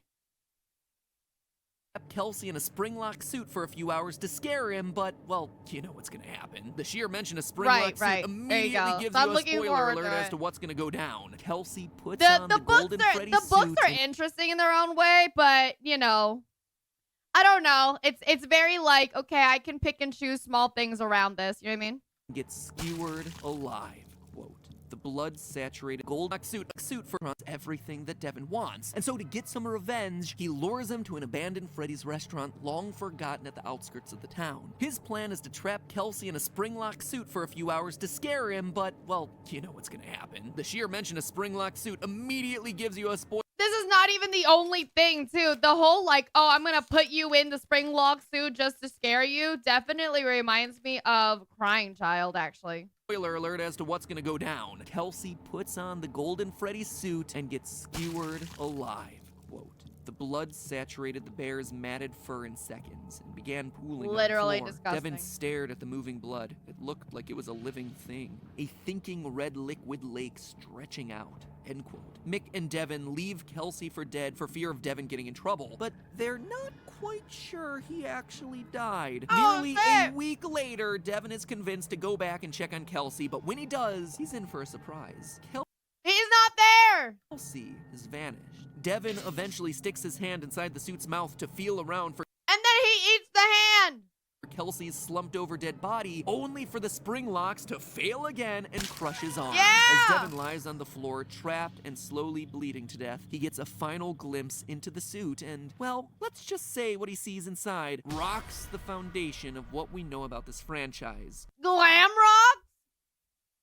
Quote, Devin wiggled in one more attempt to free himself. The mouth opened even more, and Devin got a sudden glimpse inside the suit. He gasped. Down low, past his arm, Devin could see a body, a dead body, just like he thought he'd find when he came back here to check. But it wasn't exactly like he thought he'd find. This one had curly black hair. The body in the suit wasn't Kelsey. Now, there's a lot of weird things about the story that I don't quite have answers for, but I do have some thoughts about. Hi there, First and Speedy. foremost Hello. the ending. You see, the book doesn't end with Devin's death like you would expect. It actually continues to a final scene with Kelsey, alive and well, as the new kid at school introducing himself to two boys. It seems, at a first reading, like this should be a flashback to when Kelsey first meets. What? Bro. Body swap?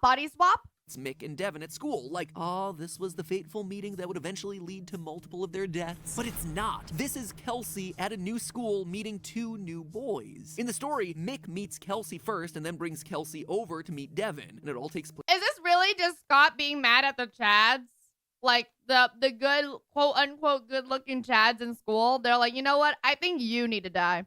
Place in a classroom. This closing scene, meanwhile, is outside the front doors of a school, and the two boys Kelsey introduced himself to are less social outcasts like Mick and Devin, and more like bullies. We're expressly told that the boys are snickering at the passing kids. Even Kelsey's first line to them is different. It implies that Kelsey has somehow lived on after his supposed Springtrap death in Golden Freddy, and now he's the new kid at yet another new school. This feels really like body swap, but at the same time, I don't know whose body is inside of the fucking suit.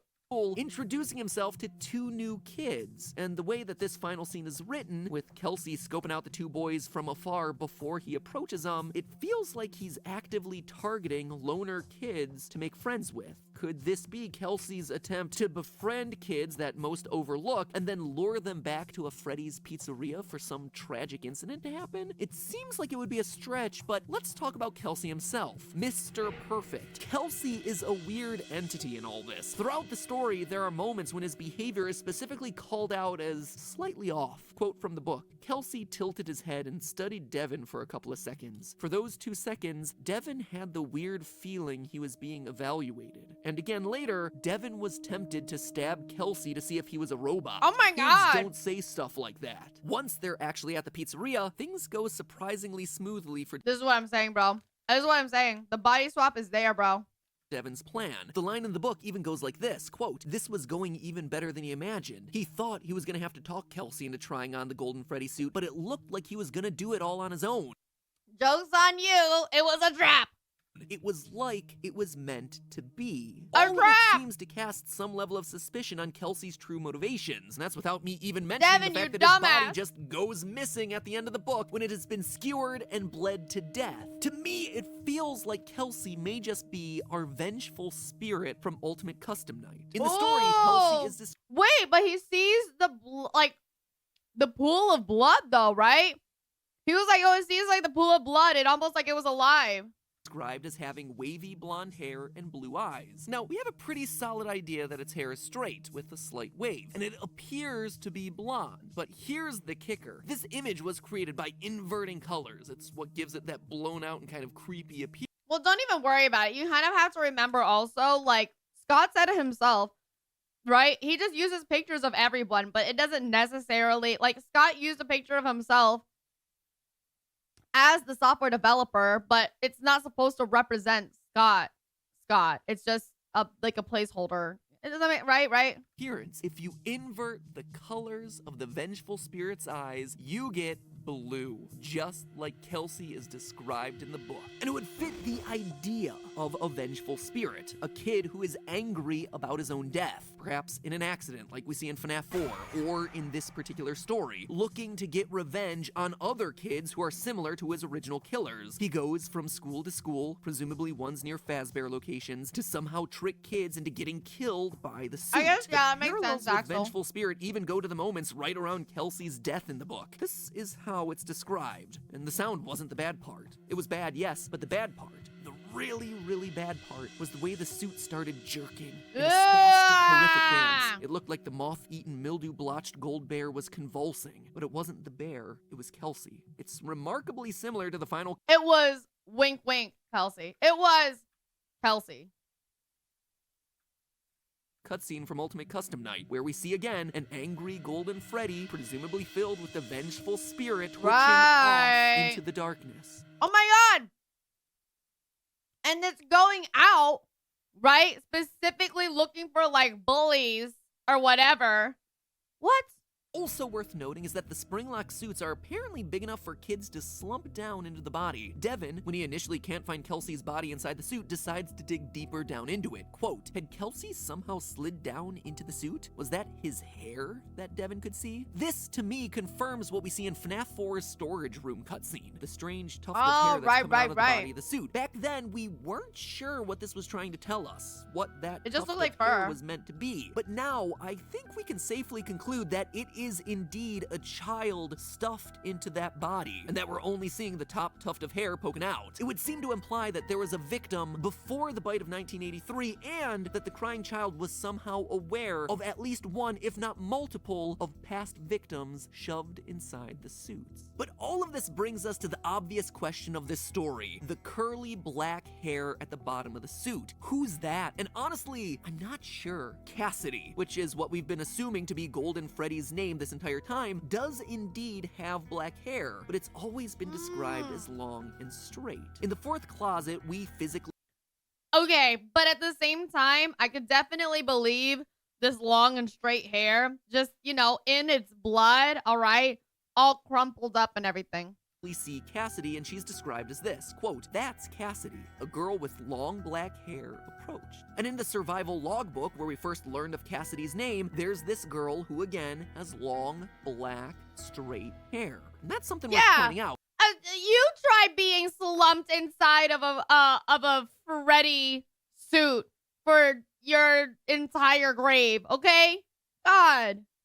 For as chaotic as the story in this franchise has been for all its iterations, names and hairstyles and colors of the victims seem to be fairly consistent. Susie is always associated with her dog. She has blonde hair with curls and blue eyes. Cassidy always appears to have straight black hair. Fritz always has freckles. The names and the faces of the surrounding characters I didn't know that change, but Fritz the always had missing freckles. children all seem to be fairly consistent in both name and physical description, which is an important detail to keep track of moving forward.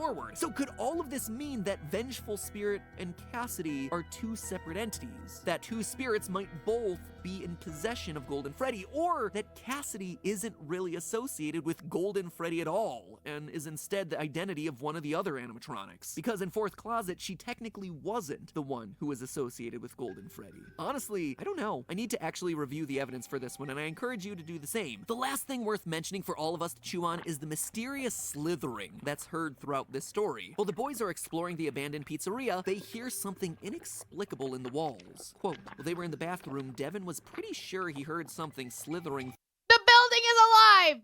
The building is alive!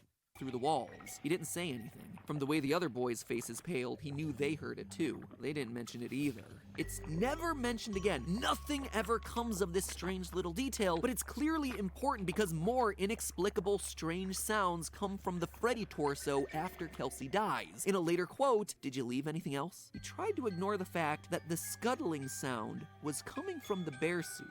Now, this is after Kelsey has already stopped squirming and twitching. So again, we're left with some mysterious force moving around in the pizzeria, creating these sorts of sounds. Is it Ennard? Is it the Stitch Wraith? Is it something else? Like I said, lots to chew on with this particular book, but as you can tell, it's given us pretty explicit information about some of the biggest questions that this series has had. Now it's up to us, as always, to put all those pieces together. And there certainly are a lot of pieces that'll start coming together next time as we Honestly, where did they get this? From the way That's the other pretty, boys' faces like, paled, oh, he knew never mind. Kelsey I know how to do would that. chew on questions that Like, this the editing series is has so had. good Now it's up here, to bro. us, as always, to put all those pieces together. And there certainly are a lot of pieces that'll start coming together next time as we start looking into the power of Agony and the twisted timeline of FNAF's next newest murderer, the Stitch Wraith. So make sure you hit that subscribe button to get notified of when that video comes out next week. Why do you guys dislike Agony? What is with that?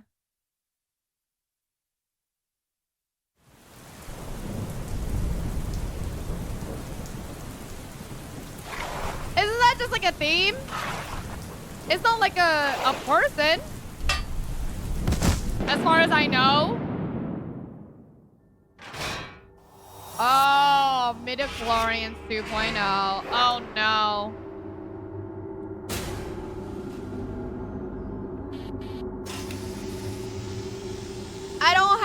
I don't have my cop out alarm. Alive. It's a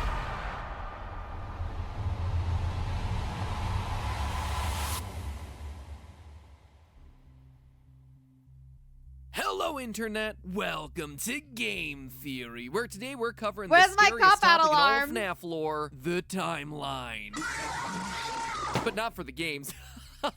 Oh, geez, no, I hate myself, but not that much. Whew, I'll probably have to do that at some point down the line, but not today. Wait, what? I'm lying. But not for the games. Okay, that's you why see, that makes there's a sense. new monster afoot in the FNAF universe. A killer that has horrifically taken the lives of nearly a dozen people. A killer as yet unseen in the games, but one who will, after today's theory, provide us with key insights into how this whole FNAF universe works. The true nature of Remnant, and how ghosts can possess endoskeletons. As I said, he hasn't been in a game Remnant yet. I have a who? feeling he'll be showing up soon. Maybe as soon as the new game's security. Remnant, straight up, again, midichlorians.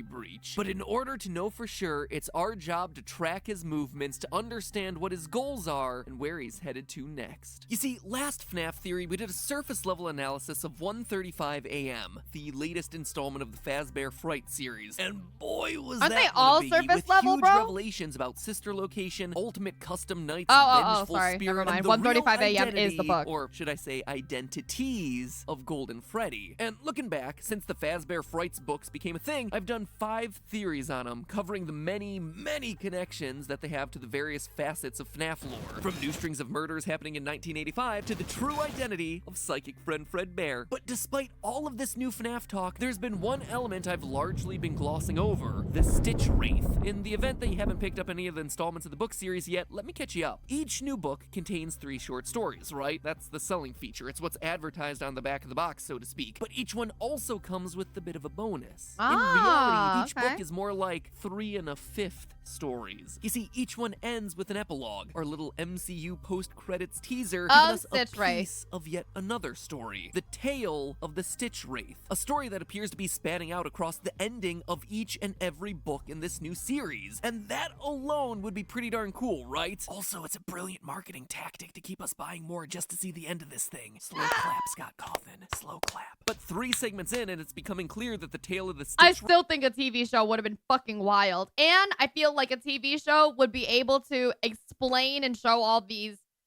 Like, it has the range to do it, right? Obviously, a movie, it has so many limits, but TV show, I don't know, dude.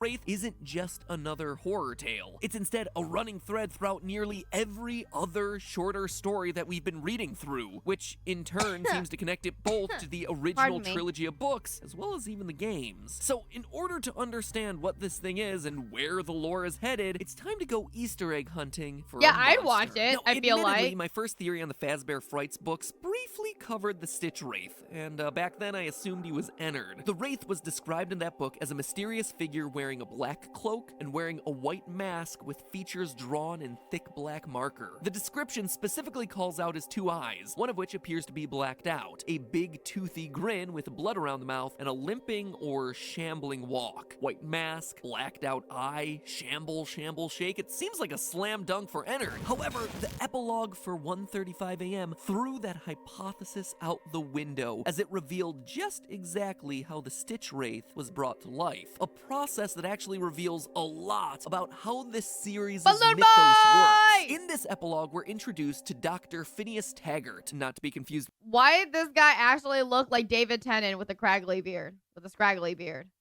With his friend Dr. Ferb Fletcher. Phineas is a bit of a mad scientist. Wait, what? Series' mythos works. In this epilogue, we're introduced to Dr. Phineas Taggart, not to be confused with his friend Dr. Ferb Fletcher. Phineas is a bit of a mad scientist I hate type, that. studying That's the untapped awful. power of human emotion. As he says himself, quote, "Human emotion is slower to..." No, but I thought that Scott actually made that part of the story, and I was like, oh god.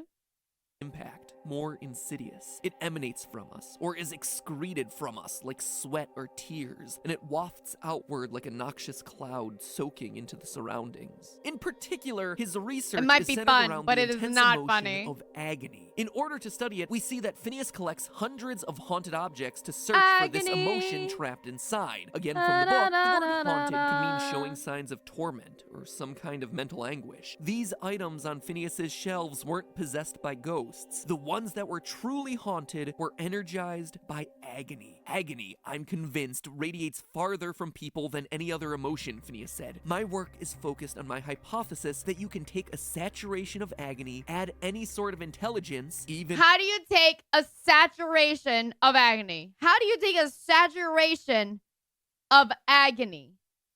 An emotion. Do I just yell inside the jar? Is that what it is?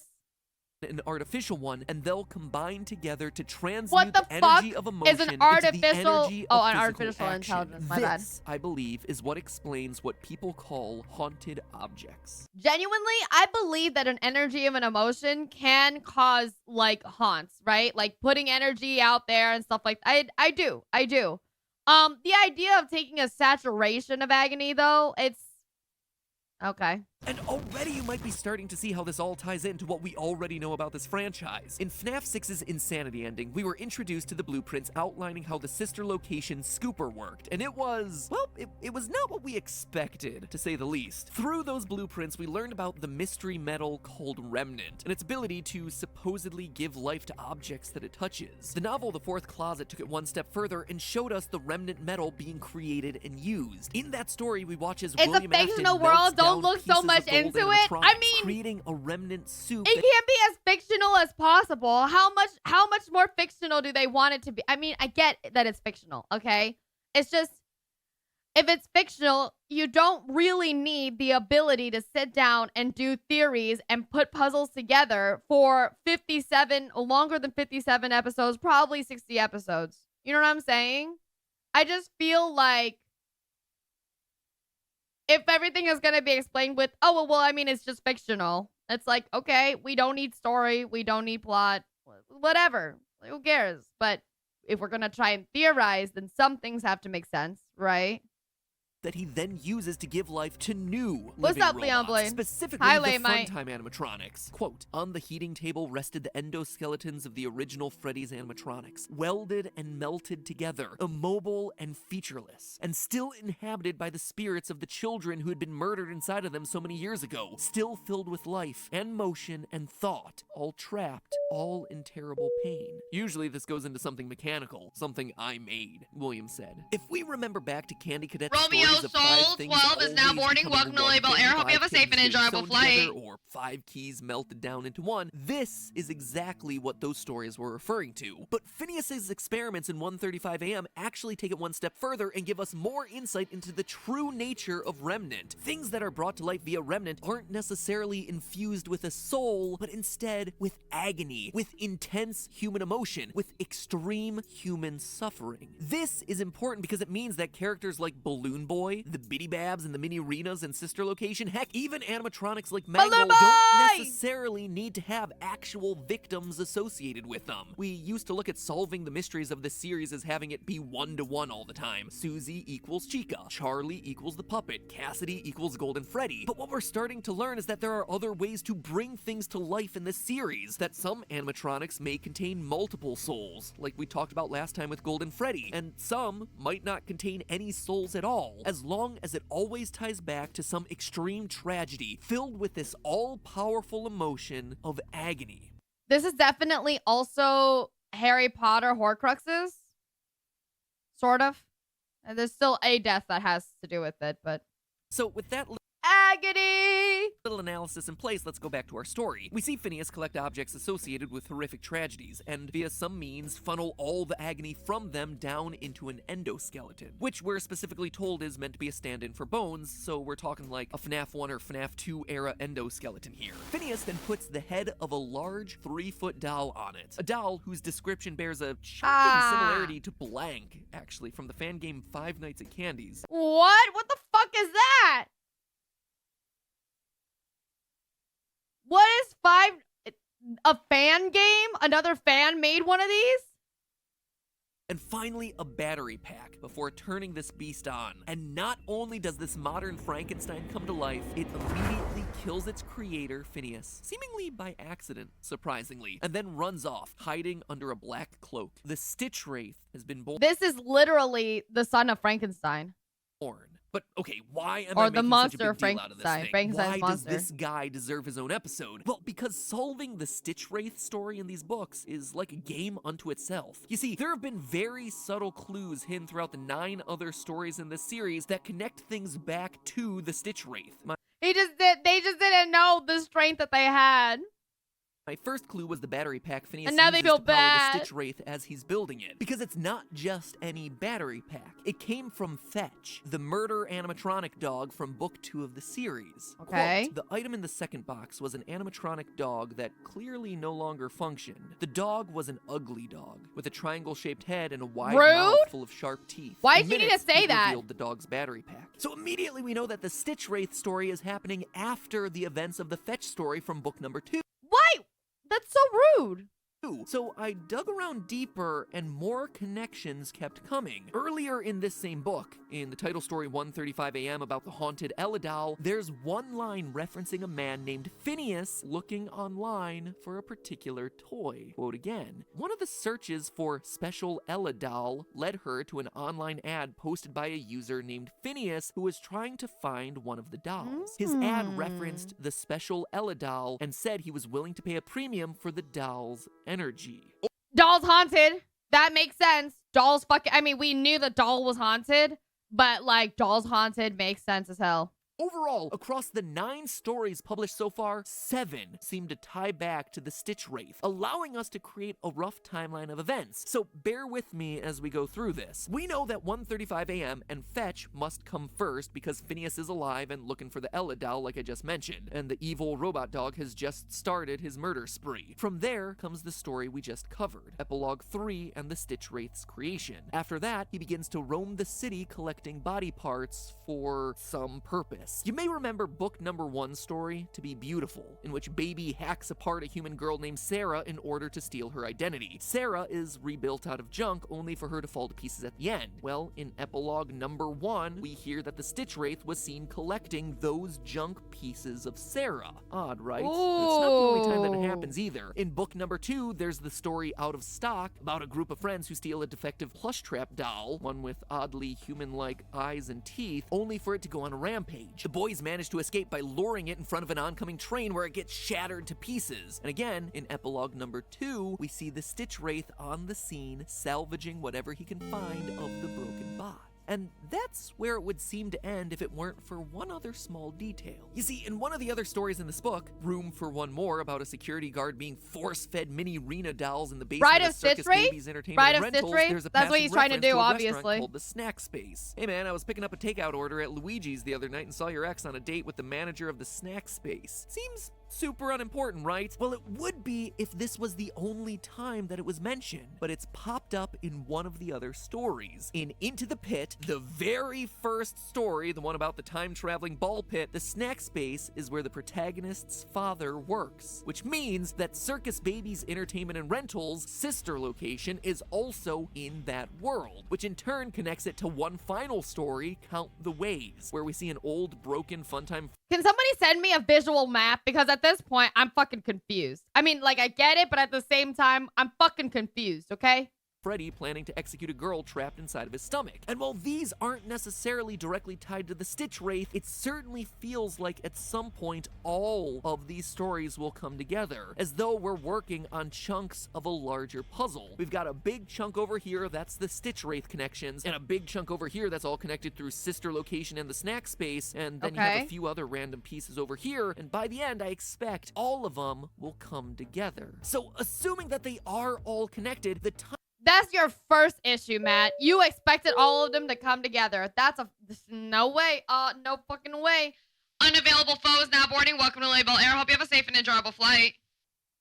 Timeline seems to go about like this. Lonely Freddy, the story about the kids getting mind swapped with mini Freddy dolls, has to be first because it's the only one of these stories so far where Fazbear locations are open and ready for business. Right. A lot of the other ones, it was closes, like in leading the to Room for One More about the underground facility filled with mini Renas hoping to escape, which would parallel what we hear in Sister Location. Due to the massive success and even more so the unfortunate closing of Freddy Fazbear's Pizza, it was clear that the stage was set, no pun intended, for another contender in children's entertainment. At some point, Baby and the mini Renas escape from that underground facility, leading to 1:35 a.m. with Phineas looking for the haunted doll and Greg activating the murder dog in an abandoned Freddy Fazbear's in Fetch. From there, the next major moment is Stitch Wraith's creation in Epilogue 3, which then leads to his quest for body parts in To Be Beautiful Epilogue 1 and Out of Stock Epilogue 2. We also know that Into the Pit and The New Kid happen near the end of the timeline since they both feature a closed down, forgotten, or repurposed Freddy's building. Also, there's Count the Ways, which is towards the end of this timeline, grouped with these other stories since a retired Funtime Freddy is just randomly sitting in a garage killing kids. What does all of this... I feel like Into the Pit is even further than Count the Ways, just because Into the Pit is not just an abandoned Freddy's. It was already, like, incredibly repurposed.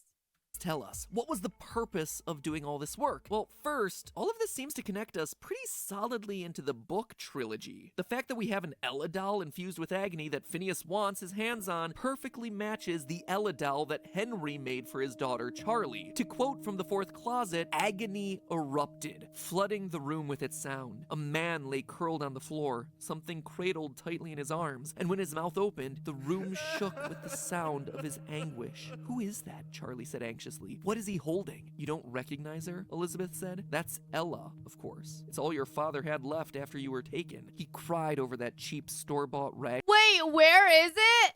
What is this one in? To connect us pretty solidly into the book trilogy. The fact that we have an Ella from the doll book infused with trilogy. Agony that Phineas wants his hands on perfectly matches. I see. Elizabeth said. Okay. That's Ella, of course. It's all your father had left after you were taken. He cried over that cheap store-bought rag doll for 2 months, cried into it, bled into it, poured his grief over it. End quote. At which point, he makes the robotic Ella doll that we talked about in the last episode. So what we're seeing in these stories appears to be, at least to some extent, the aftermath of that trilogy of books, which also means that we might already know the true identity of the Stitch Wraith. It's a bit of a long shot, but it's my personal headcanon until proven otherwise. I think that the endoskeleton that powers the Stitch Wraith, the main body that's become the conduit for all of this agony, is the same endoskeleton that killed Henry. The robot that he used to end his own life. The stabbing robot, which, let's be honest, is like the most complicated way to do that sort of thing. Like, build a robot to stab you to death? What? Creative types, man, they are weird. Anyway, we're told in the Silver Eyes that it's a basic Gen 1 endoskeleton with an unfinished face, which would explain exactly why Phineas needs to put a head on it. Quote from the Silver Eyes, she could see its face, if it could be called a face. Its features were scarcely formed, crude and shapeless. Its blind eyes were only raised bumps like the eyes of a statue, seeing nothing but its own grief. We also know that this endoskeleton would be absolutely filled to the brim with agony. I mean, as far as endoskeletons go, a murder bot built by a grieving father is a pretty huge deal. And it's apparently an important enough character to this franchise to have also appeared at the end of the book trilogy. When Charlie is being attacked by Baby, it's this No! I'm terrified of that fucking noise, goddammit! murder bot and its trusty knife that Charlie uses to do them both in. I have a very, very strong theorist instinct that the Stitch Wraith will, at some point during this book series, be revealed to be connected back to Henry and his bizarre death. Just saying, the pieces are in place for us. It's not completely impossible. Assuming that the Fazbear Frights series this, is connected if this a bit is all closer to the just book book trilogy, related, like it appears to be, we know that Book 5, Bunny Call, features a story about a man with gruesome burns over his body and an iron will to live. I mean, we already suspected that that was William Afton, but going back to see how his story ended in the fourth closet, we see that his death is far from certain. Thank you for In his fixing your final posture. moments, I appreciate his hospital it. gown catches fire and he's pulled into a massive furnace. But then, nothing. No official confirmation that that burning actually kills him. Therefore, a burned man in a hospital who refuses to die sounds like a certain yellow bunny we all know who always comes back.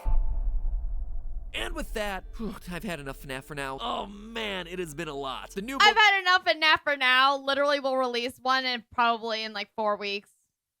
Comes out in early July, so maybe 3 weeks from that time. At the very least, I get a break for a couple of weeks. Thank goodness. No. Ow! What the hell is that? Man, I am a little on edge these days. 2020 has really started to mess with my head. I need to relax. But I've seen all of this, literally everything on every streaming platform. If only there was something new to watch. Wait, can it be? Our sponsor for today's episode. Okay, alrighty. Wow, that's okay. Alrighty. Vanessa? Oh, it's supposed to be, it was a teaser for Security Breach. I see. Okay, well, that is where we're at right now. It says, FNAF, your pain fuels us, almost literally. Not me, though, just literally to, apparently, the possible others. Nope, remnant, anguish, agony, whatever, dude. I have no idea.